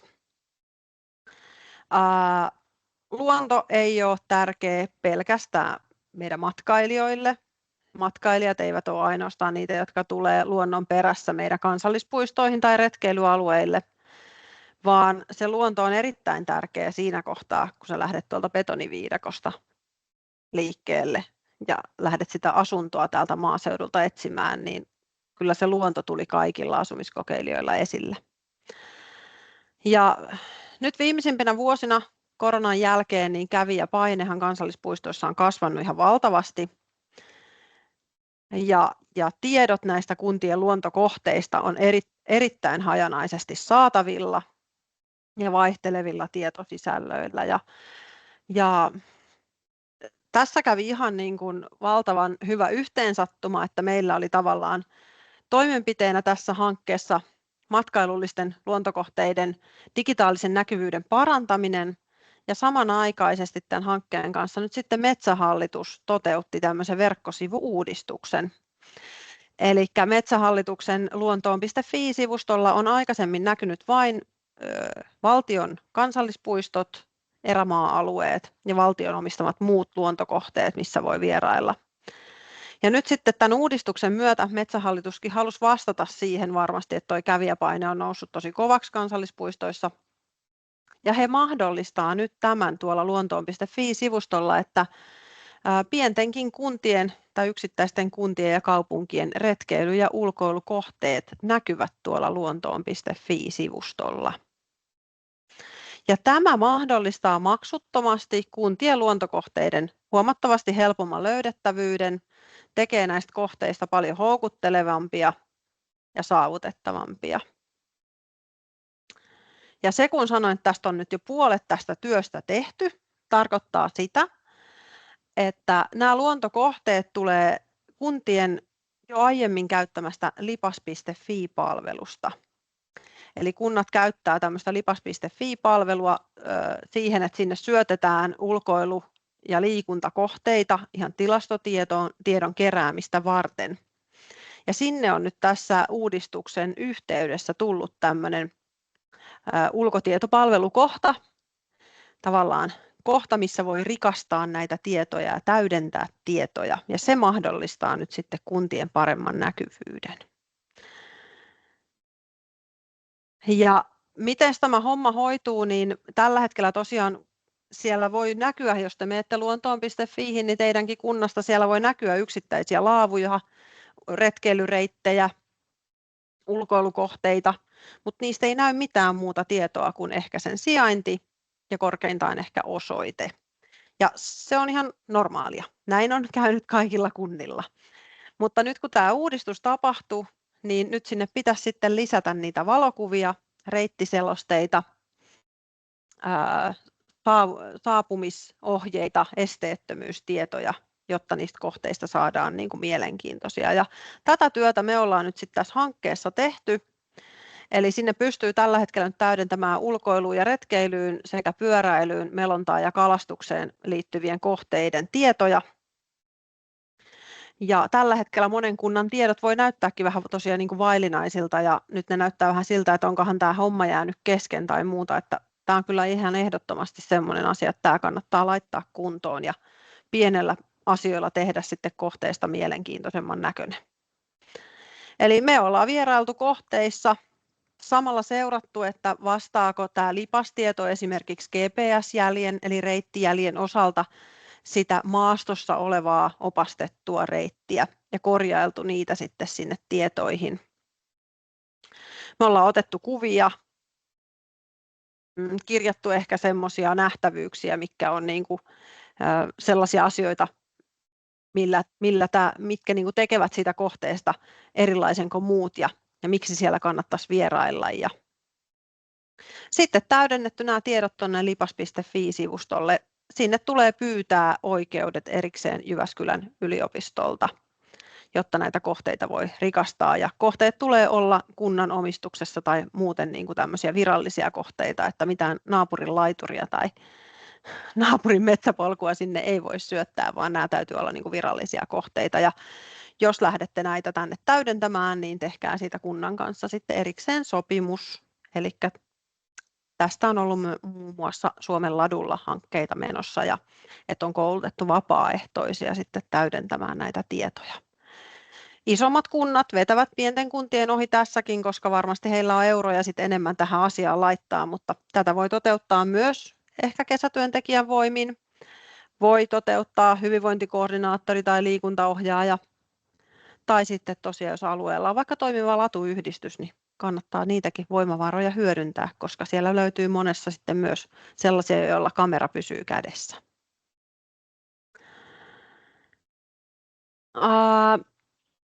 Tästä mä ehkä haluaisin vinkata ja muistuttaa sitä, että pitäkää nämä tiedot ajan tasalla ja nimetkää vastuuhenkilö näiden sisältöjen ylläpitämiseen. Nyt tämä on ihan valtava mahdollisuus pienille kunnille näyttää ne omat retkeilykohteet ja saada niitä kävijöitä sinne kuntaan sitten retkeilijöistä ja ulkoilijoista. Ja niitähän meillä tällä hetkellä nyt sitten on jo paljon enemmän kuin muutama vuosi sitten. Tässä hankkeessa me päivitettiin 59 luontokohteen tietoja ja edistettiin niiden näkyvyyttä tuolla luontoon.fi-sivustolla. Tuolla yläkulmassa on pieni kuvakaappaus siitä, että miten esimerkiksi Kustaa-Hirven luontopolku nyt tuolla Parkanossa, niin sille on lisätty sinne esittely- ja reittikuvaukset ja tekstit ja se on nyt huomattavasti houkuttelevampi kuin aikaisemmin. Ja itse asiassa lippaassa oli hieman GPS-jäljessäkin tarkennettavaa, että opastus meni maastossa eri reittiä kuin mitä sitten tuolla netissä näkyi toi reittijälki. Eli tulee sitten samalla nekin tarkastettua. Nämä voi olla nämä luontokohteet niitä ensimmäisiä hetkiä myös, kun se uusi kuntalainen vierailee teillä paikkakunnalla.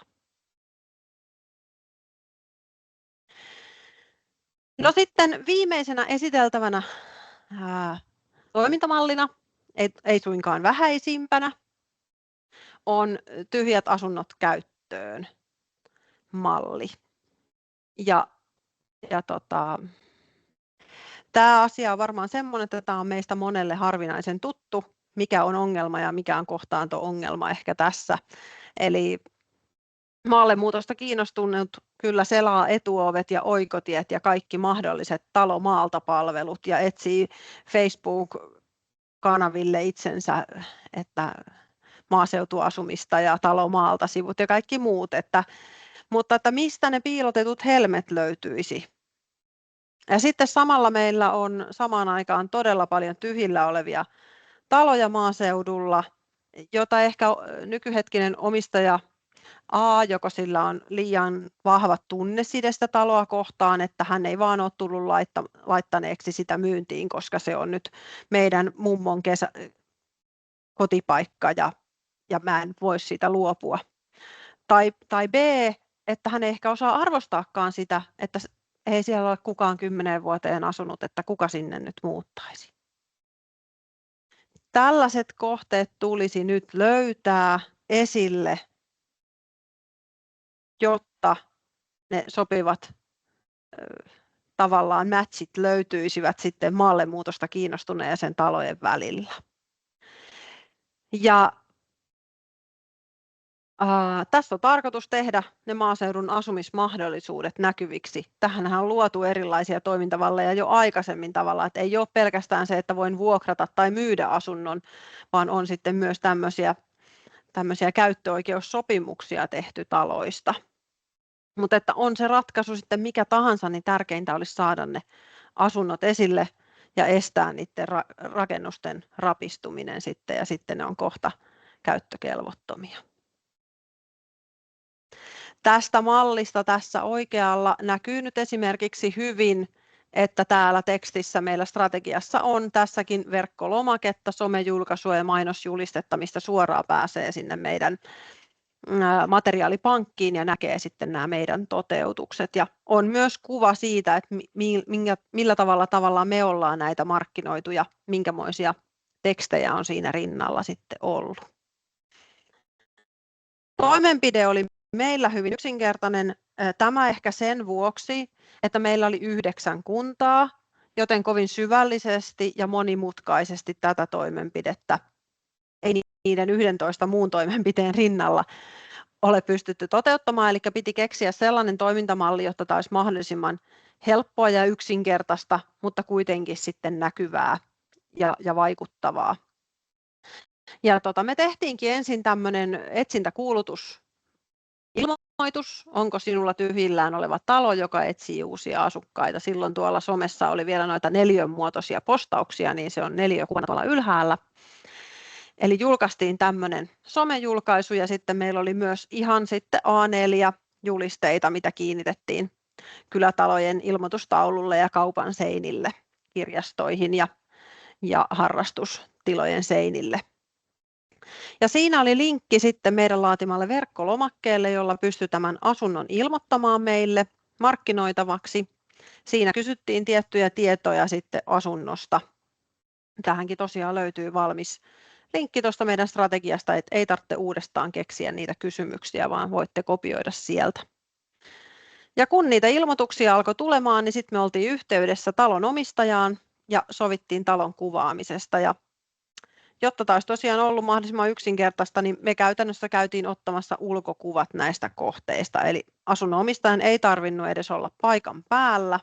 Sovittiin vain tietty ajankohta sille kuvaukselle. Et esimerkiksi omistaja oli ehtinyt sit nurmikon leikkaamaan tai muuta tällaista tekemään, että se oli sopivaa hetkeä. Sen jälkeen me laadittiin näistä yhtenäiset somejulkaisut. Tässäkin se toimi hyvin, että kun oli tehty yksi hyvin, niin pystyttiin sitä samaa mallia sitten kopioimaan, niin kuin tuosta kuvasta nyt näette, että samantyyppisiä julkaisuja tehtiin. Materiaalista laadittiin sitten myös tosiaan A4-mainokset näille kohteiden omistajille. Ja heille myös sitten tuotettiin tämmöinen infopaketti siitä, että mitä voin tehdä oman asuntoni myymiseksi, millä voin edistää oman asunnon myyntiä.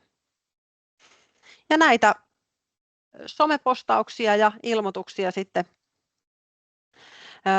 jaettiin hyvin laajasti ja kerättiin myös sitten tämmöinen yhteisartikkeli tuonne meidän Leader Pohjois-Satakunnan sivuille, mistä löytyi sitten nämä kaikki ilmoitukset. Ja kyllä sieltä useampi on niitä nyt sitten matkan varrella poistettu, että uudet asukkaat ovat löytyneet joko tämä meidän kampanjoinnin avulla tai jonkun muun kampanjoinnin avulla, mutta tyhjillään oleva asunto on löytänyt uutta elämää.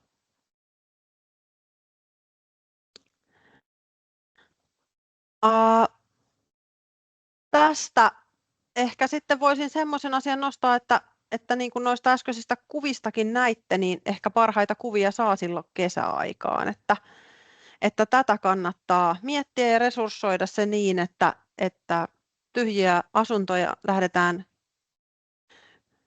etsinnäkuuluttamaan keväästä ja sitten keväästä kesään niitä kuvata ja julkaista sitten heti, että kannattaa sille hyvin kohtuullisessa ajassa siitä ilmoituksesta pystyä kuitenkin sitten reagoimaan siihen, kun omistaja ilmoittaa tämmöisen kohteen, niin sitten mahdollisimman pian tietysti reagoida siihen, että sen saisi esille ja se asia etenisi, ettei niin kuin tavallaan jäädä turhaa odottelemaan.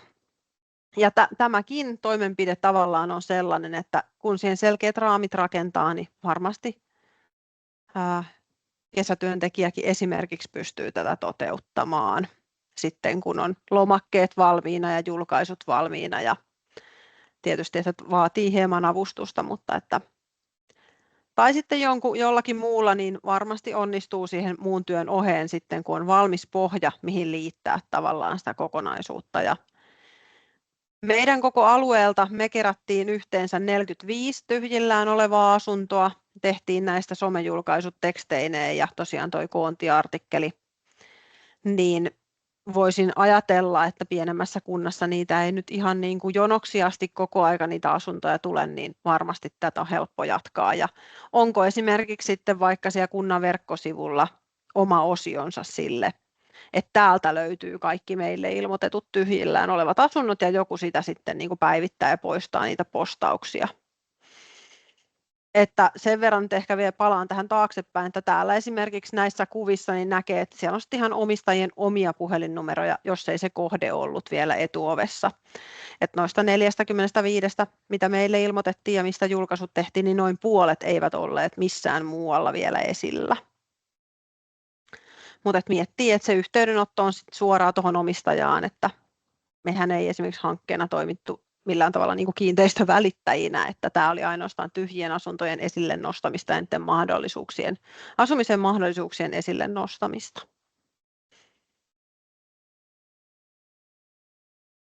Näin. Tässä oli meidän mallien esittely nyt tällä erää. Muihin malleihin voitte tutustua sieltä oppaasta. 2,5 vuodessa, kun toteuttaa 12 toimenpidettä, joistakin saadaan pintaraapasu 9 kuntaan ja joitakin toteutettiin vähän syvällisemmin. Esimerkiksi tämä meidän ihana kamala maaseutuasumiskokeilut, niin siinä mentiin kyllä ihan syvään päätyyn ja tehtiin aika perusteellista työtä niiden osalta. Ja siihenkin tosiaan löytyy tämän ihana kamala maaseutu konseptin jatkamiseen, niin löytyy ohjeet sieltä meidän strategiasta, löytyy logot, niiden käyttöohjeet, kaikki värit. Eli tätä tarinaa voi jatkaa omassa kunnassa ja maaseutua voi jatkaa ihana kamala maaseutu teemalla. Voitte markkinoida omaa kuntaanne myös ja käyttää tätä jo tunnettua brändiä hyväksenne. Mutta myös sitten halutaan teille esitellä, että meillä oli 12 toimenpidettä, mutta kokonainen hanke voi perustua ihan yhteen toimenpiteeseen. Ja meillä nyt tässä tämä viimeisenä ollut toimenpide, tyhjien asuntojen kartoittaminen, niin sitä on Kangasniemellä tehty vähän pikkasen perusteellisemmin kuin me oltiin tehty. Ja meillä on nyt mainio tilaisuus sit päästä kuulemaan, että miten tätä tyhjien asuntojen kartoittamista ja markkinointia on siellä toteutettu, sillä Elina Piispanen, hankkeen projektipäällikkö, pitäisi olla meillä linjoilla. Täällä ollaan. Kuuluuko Mahtavaa. Ja näkyykö? Hyvä. Hyvin kuuluu ja nyt näkyykin. Ja Elina tulee niin. kertomaan meille autiotalojen messuista, jotka Kangasniemellä järjestettiin nyt menneenä kesänä. Ja kuullaan sitten varmasti vähän tuloksiakin, että oliko tässä mitään järkeä tässä hommassa vai löytyykö uusia asukkaita vai mikä on lopputuloksena.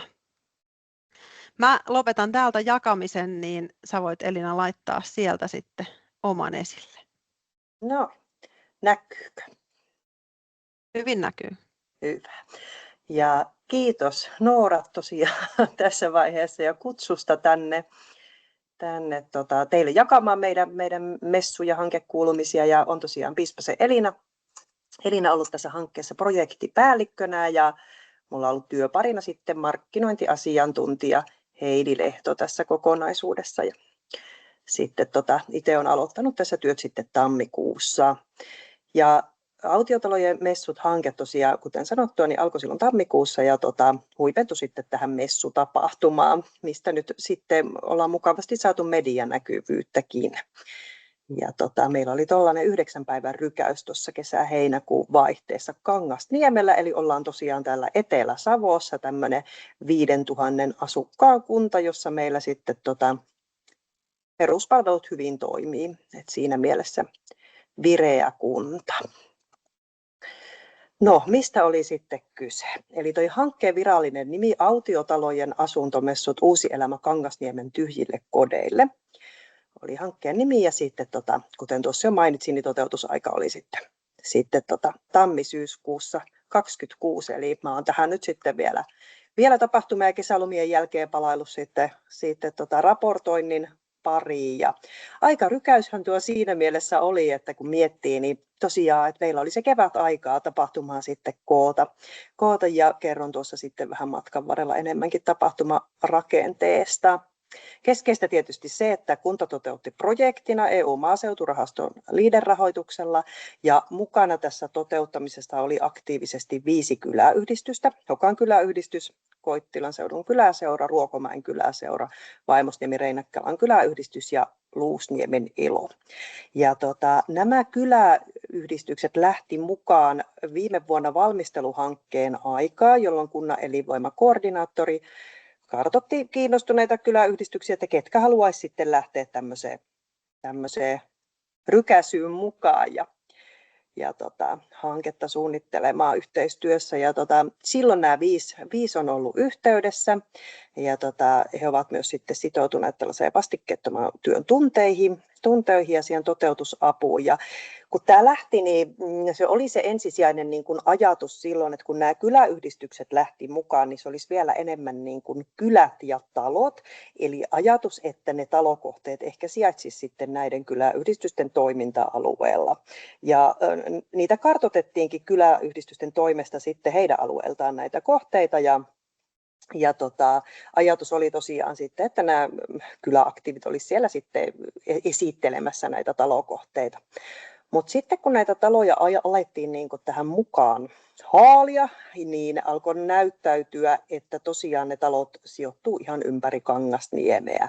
Ja sitten silloin, sanotaanko vaikka maaliskuun aikaa, näytti, että siellä niin kuin ei ole siellä kyläyhdistysten alueella niitä niin paljon, että siitä semmoinen yhtenäinen messutapahtuma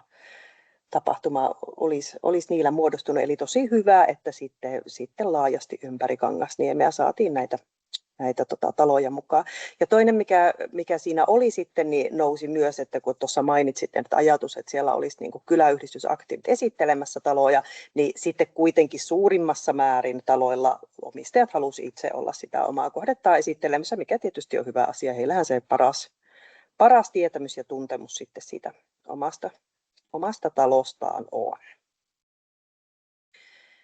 No, tässä oli sitten ajatusta ja tavoitetta paljonkin, että osuttiin ensinnäkin sellaiseen yhteiskunnalliseen kiinnostavaan teemaan, ja autiotaloja haluttiin esitellä niin kuin mahdollisuuksina uusille alueille, että ne ei ole niin kuin ongelma, vaan ne tarjoaa niin kuin sen mahdollisuuden aloittaa se oma elämä siellä ja jatkaa sitä aikaisempaa tarinaa. Sitten tietysti löytää uusia pysyviä asukkaita tai kausiasukkaita kuntaan, tuoda sitten näkyväksi sitä Kangasniemen kuntaa, maaseudun mahdollisuuksia ja kylien elämää, sitä yhteisöllisyyttä ja näiden kylien omaa leimaisuutta. Että ajatus, että mekin tuotiin hyvin näkyväksi sitten verkkosivuilla sitä nimenomaan, miten erilaisia nämä kylät, nämä 5 toteutuksessa mukana ollutta kyläyhdistystä olivat. Kyläyhdistystä ja kylää, olivat ne. Se oli keskeistä. No totta kai sitten elinvoiman lisääminen, että on sitä niin kuin maaseudun ja kunnan vetovoimaa ja sitten myös sitä pitovoimaa, että kyllähän se jokainen maallemuutosta haaveileva sitten jossain vaiheessa saattaa olla maallemuuttajan sijaan se uusi kuntalainen, joka sitten on kiinnostunut siitä elämästä ja palveluista siellä kunnassa, ja ne koskettavat hänen elämäänsä. No sitten tuo ympäristönäkökulma keskeinen ja autiotalot resurssiviisauden näkökulmassa, eli ympäristönäkökulma ja se olemassa olevan rakennuskannan säilyttäminen ja korjaaminen ja sitten nämä talot osana rakennettua ympäristöä, että merkityksellinen kokonaisuus. No sitten se itse meidän tapahtuma. Eli tätä pohjustan, että meidän tietysti keskeisintä työtä oli, kun aloitin tässä projektipäällikkönä, niin luoda niitä verkostoja, mutta ennen kaikkea sitten saada näitä talokohteita mukaan. Ja paljon tiedotettiin. Ja tässä nyt oli, mikä nyt tuossa tulosten yhteydestä vielä asiaan palaankin, mutta toki meidän puolella se, että tämä sai medianäkyvyyttä ja se kiinnostus sitä kautta varmasti heräsi, että Yle uutisoi jo silloin joulukuussa 2025 haastatteli yhtä mukana ollutta kiinteistöomistajapariskuntaa ja sieltä se tuli sitten jo sitä ennakkokiinnostusta. Ja tosiaan mukaan sitten saatiinkin jopa 19 erilaista talokohdetta, minkä koen tosi hyvänä määränä. Ja näiden 19 erilaisen talokohteen lisäksi niin mukana oli myös 4 tämmöistä tsemppikohdetta, eli nämä oli sitten vanhoja taloja, jotka on sitten jo löytäneet sen uuden elämän ja uudet omistajat. Ja nämä nyt toimii nimensä mukaisesti tsemppikohteena, eli niin kuin saatiin niitä ideoita ja kuulla sitten tarinaa siitä, että mitä siinä talossa on tehty ja miksi sitä on lähdetty kunnostamaan. Ja tässä nousi myös keskeisesti esiin se, että nämä tsemppikohteiden omistajat oli hyödyntänyt tosi paljon tässä niin kuin omassa remontissaan paikallista osaamista ja esittelivät mielellään sitten niin kuin sitä paikkakunnan osaamista. Eli kyllä Kangasniemelläkin löytyy tällaiseenkin projektiin monenlaista käsiparia ja osaamista, niin se tässä oli keskeinen. Ja tsemppikohteissa oli, että nämä kaikki tuli niin kuin omistajien omasta toiveesta mukaan. Olivat avoinna vähän eri aikaan sitten ihan niiden kiinteistöomistajan esittelymahdollisuuksien mukaan. Kaiken kaikkiaan nämä 19 myytävää tai vuokrattavaa talokohdetta oli avoinna messu viikonloppuisin kello 12-18, eli silloin 8.–9. kesäkuuta ja sitten silloin 4.–5. heinäkuuta. Ja tähän ratkaisuun päädyttiin siitäkin syystä, että 9 päivää on pitkä aika kenelle tahansa olla siellä paikan päällä ovi auki esittelemässä kohdettaan. Ja päädyttiin sitten kyläaktiivien ja kiinteistöomistajien kanssa keskustellen tähän ratkaisuun, että pidetään viikonloput ja arkipäivät talokohteet on auki sovittaessa. Eli tietysti siinä sekin ajatus, että sitten nämä aidosti kiinnostuneet ihmiset voi sopia niitä esittelyjä sitten vähän rauhallisimmissa merkeissä.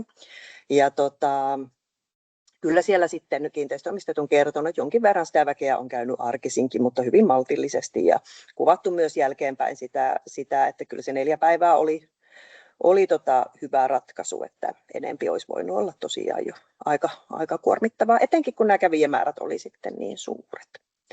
Ja tosiaan kiinteistöomistajat tai heidän valtuuttamansa henkilöt esitteli itsenäisesti kohteitaan ja tässä myös mainittu, että saivat apua tarvittaessa kyläyhdistyksiltä, että siellä oli 3 kohdetta, jossa selkeästi oli sitten niin kuin kyläyhdistys hoitamassa sitä esittelyä. Ja mukaan tuli myös sitten tässä näiden alusta asti mukana olleiden yhteistyökylien lisäksi esimerkiksi Läntisen Kangasniemen kyläyhdistys, jonka alueella oli 3 kohdetta ja 2 näistä esitteli sitten kyläyhdistysaktiivit.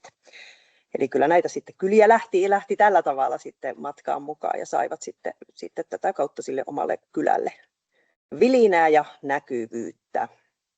No sitten kuten mainittua, niin ne kylät se niin kuin yhteistyökylien rooli muuttui sillä tavalla, että talokohteita tuli ympäri Kangasniemeä, ei vaan näiden yhteistyökylien alueelta, niin siinä sitten pysähdyttiin miettimään, että miten se kylien osallisuus ja toimijuus sitten toteutuu tässä, kun sitä esittelyn tarvetta ei niin paljon olekaan, ja sitten ynnäiltiin, että siinä on 5 messuarkipäivää ja 5 kyläyhdistystä, niin se muotoutui näin, että jokainen yhteistyökylä sai sitten oman kyläpäivänsä, ja tässä annettiin kylille aika vapaita käsiä toteuttaa ja tehdä oman näköistä ohjelmaa ja tapahtumaa, ja olivat siitä niin kuin jälkipuinnin mukaan hyvin tyytyväisiä ja kokivat semmoista niin kuin aitoa toimijuutta, mikä oli tietysti tärkeää. Haluttiin nostaa sitä kylien omaa leimaisuutta esiin ja tehtiin verkkosivuille jokaista kylästä esittely ja tietysti sitä kyläpäiväohjelmaa nostettiin, niin siinä tuli tosi näkyväksi, että kylät ei ole semmoinen samankaltainen joukko, vaan jokaisella on ne omat tavat ja perinteet ja vahvuudet. Ja meillä esimerkiksi Koittilan kylä oli mukana, jossa on vielä esimerkiksi toimiva kyläkoulu ja varhaiskasvatus. Sitten tapahtuma-avajaisia vietettiin Kangasniemen satamatorilla 27.6. Taisin muuten äsken sanoa, että olla virheellisesti ekaksi messupäiväksi 28. mutta tosiaan 27.6. oli se lauantai, niin silloin rykästiin homma käyntiin, oli asiantuntijaluentoja, siellä oli perinnemestari Panu Martiskainen ja restauroinnin tutkijat Iida Kalakoski ja Riina Sireen Tampereen yliopistosta ja saatiin niin kuin semmoinen sukellus tähän aihepiiriin. Ja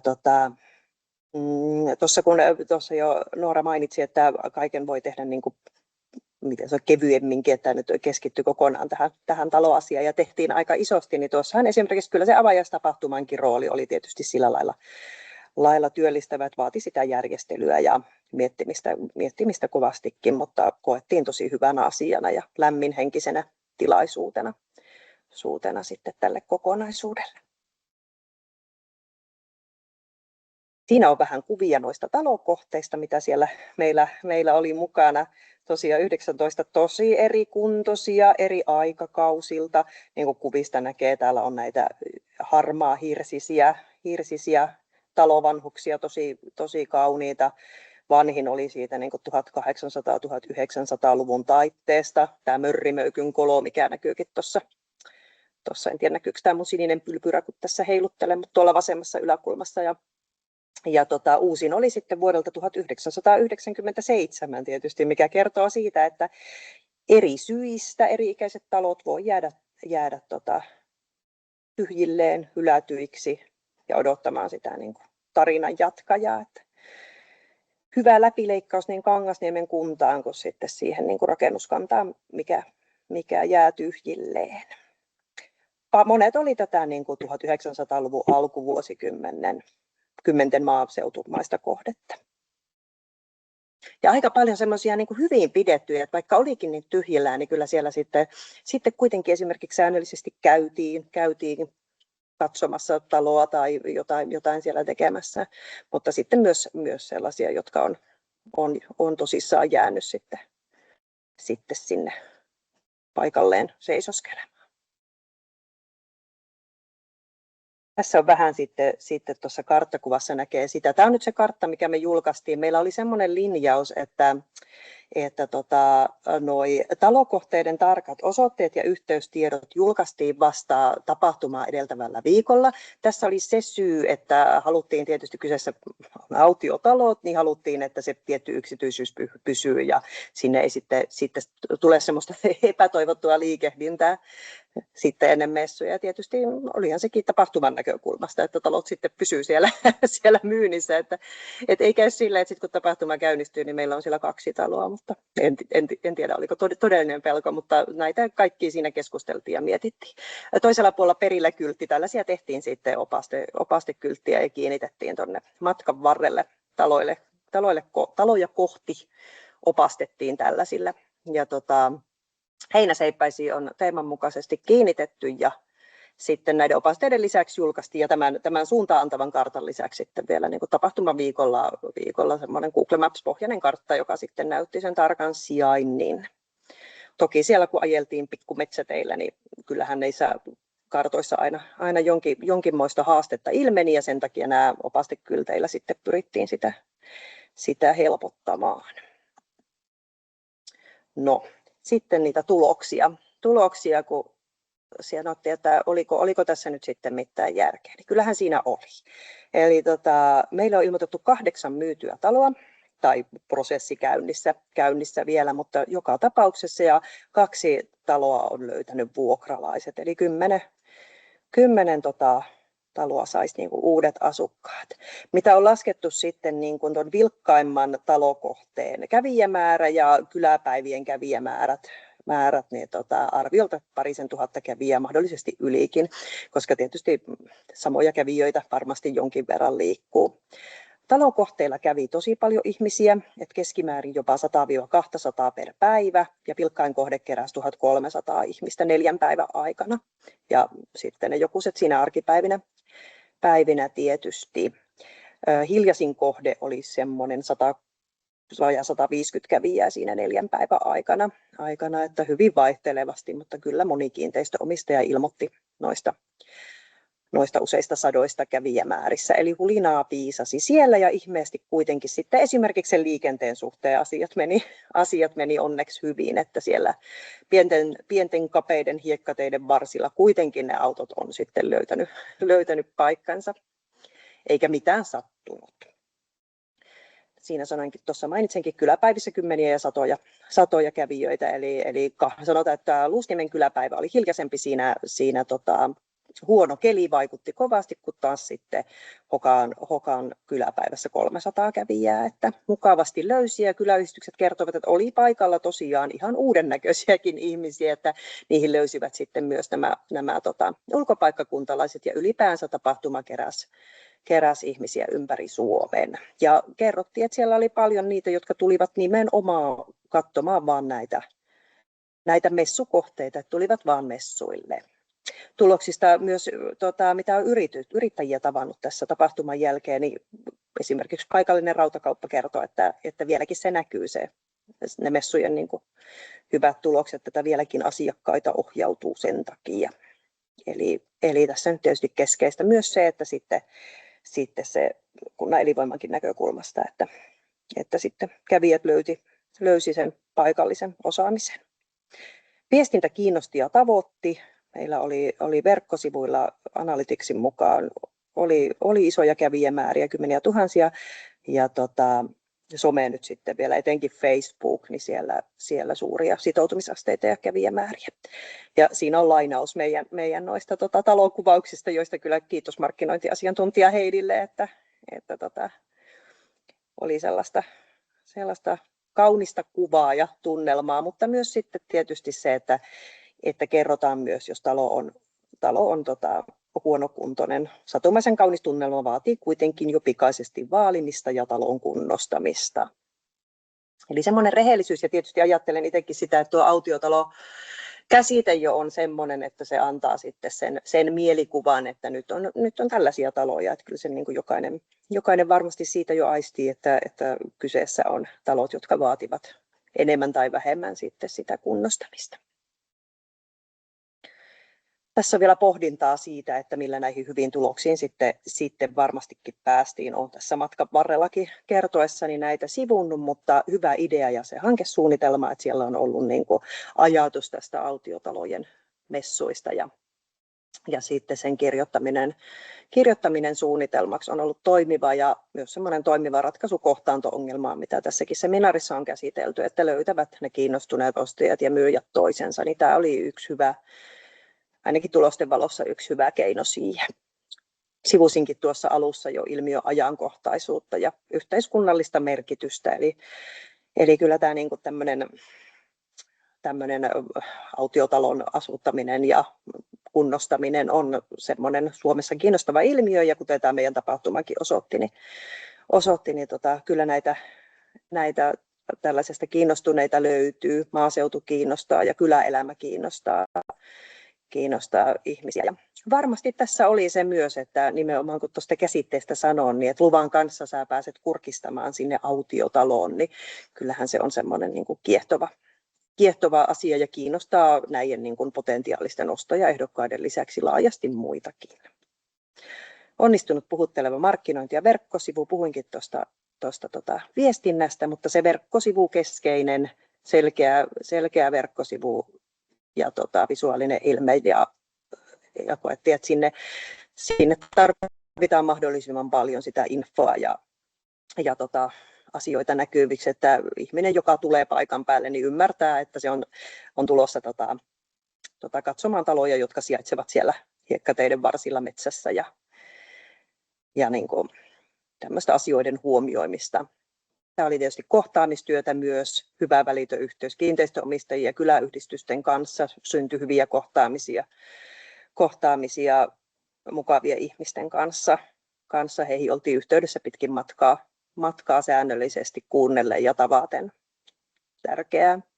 Medianäkyvyys mainittu tuolla jo aikaisemmin, ja sitten ollaan viimeisenä vielä käytännön asioiden huomioiminen, turvallisuusopastuskartat, eli turvallisuusasioitakin käytiin läpi kiinteistöomistajien kanssa, että kyseessä on vanhat talot pääasiassa, siellä voi olla heikkoja rakenteita, täytyy huomioida se, täytyy osata ohjeistaa kävijää, että jos jotakin tämmöistä on, rajata ne paikat, joihin ei kannata ollenkaan mennä. Jos on pihassa avoimia kaivonkansia, jotain, mikä aidosti aiheuttaa sen turvallisuusriskin, niin näiden asioiden huomiminen. Opastuskartat, näistä myös sitten mainitsin jo tuossa.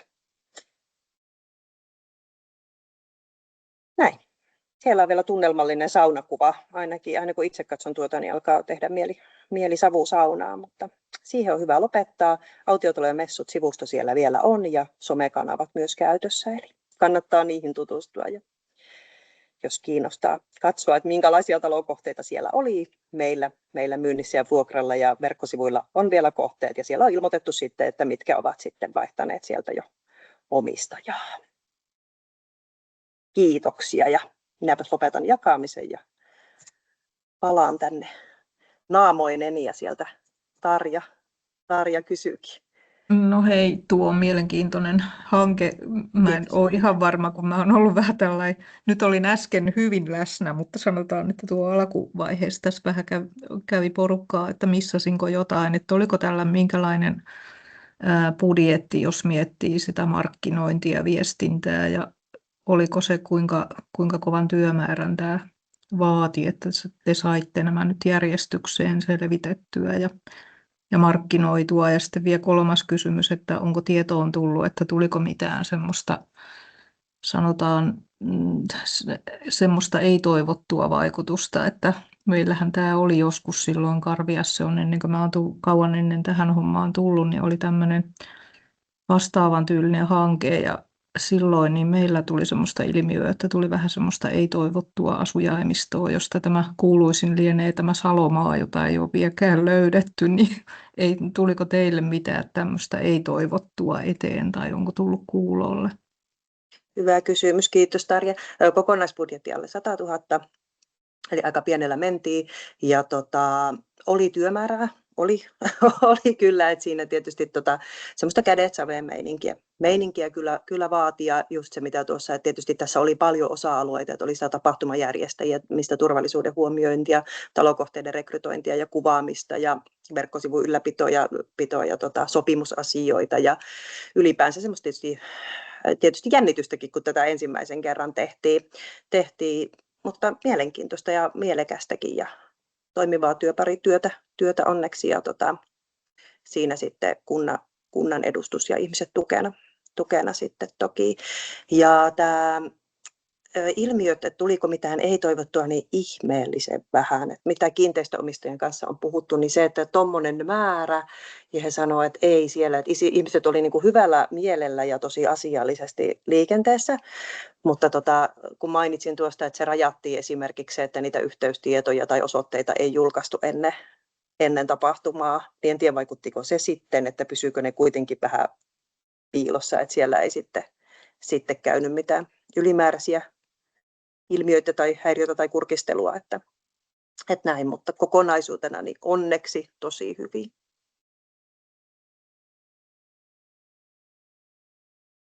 Kiitos Elina. Kiitos. Toki saa sieltä kättä nostaa pystyyn, jos tulee muita kysymyksiä vielä mieleen, että mulla tuli nyt lähinnä se, että meillähän löytyy nyt tästä meidän Älykäskylä-strategiasta tosiaan tämä asumisen tapahtumapäivän malli, mitä voi hyvin hyödyntää esimerkiksi autiotalot käyttöön päiväksi ja toteuttaa 1 tai 2 päivän mittaisesti pelkästään tällaisella pop-up-tyylillä esimerkiksi tätä toteutusta.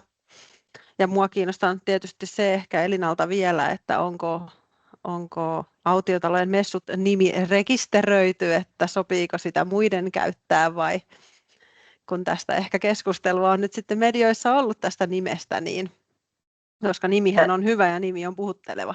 Kyllä se on ja tällä hetkellä Kangasniemen kunnalla on tämä nimi käytössä, että muille sitten pitäisi toinen nimi sitten tosiaan keksiä. Joo. Kyllä, mutta aivan mahtavia tuloksia. Kiitos paljon. Ja teidän verkkosivuilta varmasti voi tutustua tosiaan sitten lisää vielä hankkeeseen ja Elina on nyt vielä hankkeella toistaiseksi töissä, niin voi sitten Elinaan olla varmasti yhteydessä lisäkysymysten osalta. Totta kai, ilman muuta. Ja tämä luo varmasti vielä niin kuin uskoa ja niin kuin tavallaan semmoista rohkaisua siihen, että toteuttakaa niitä ideoita ja lähtekää tekemään, että näin upeita tuloksia niillä voi syntyä. Kiitos paljon. Kiitos. Meillä olisi oikeastaan tämä webinaari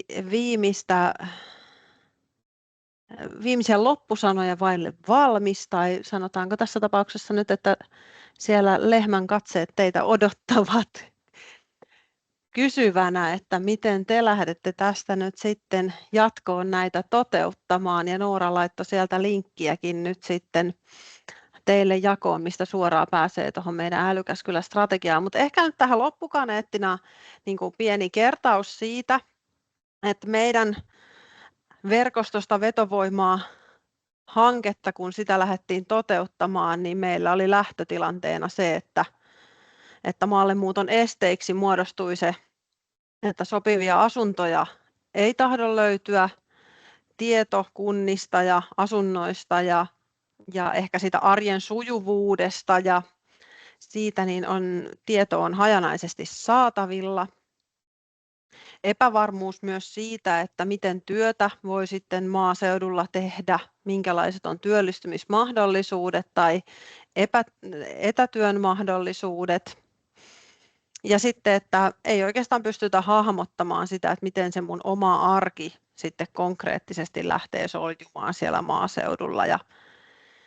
Ja näihin meidän hankkeen toimenpiteillä sitten pureuduttiin ja sitten johtopäätelminä oikeastaan kaiken jälkeen tosiaan sitten syntyi, että ei tätä maallemuuton edistämistyötä pystytä tekemään yksittäisillä markkinointikampanjoilla, että monet kunnat tilaavat nykyään yksittäisen videontekijän tai muun sisällön tuottaja ja sitten toteutetaan yksi video ja se julkaistaan kerran.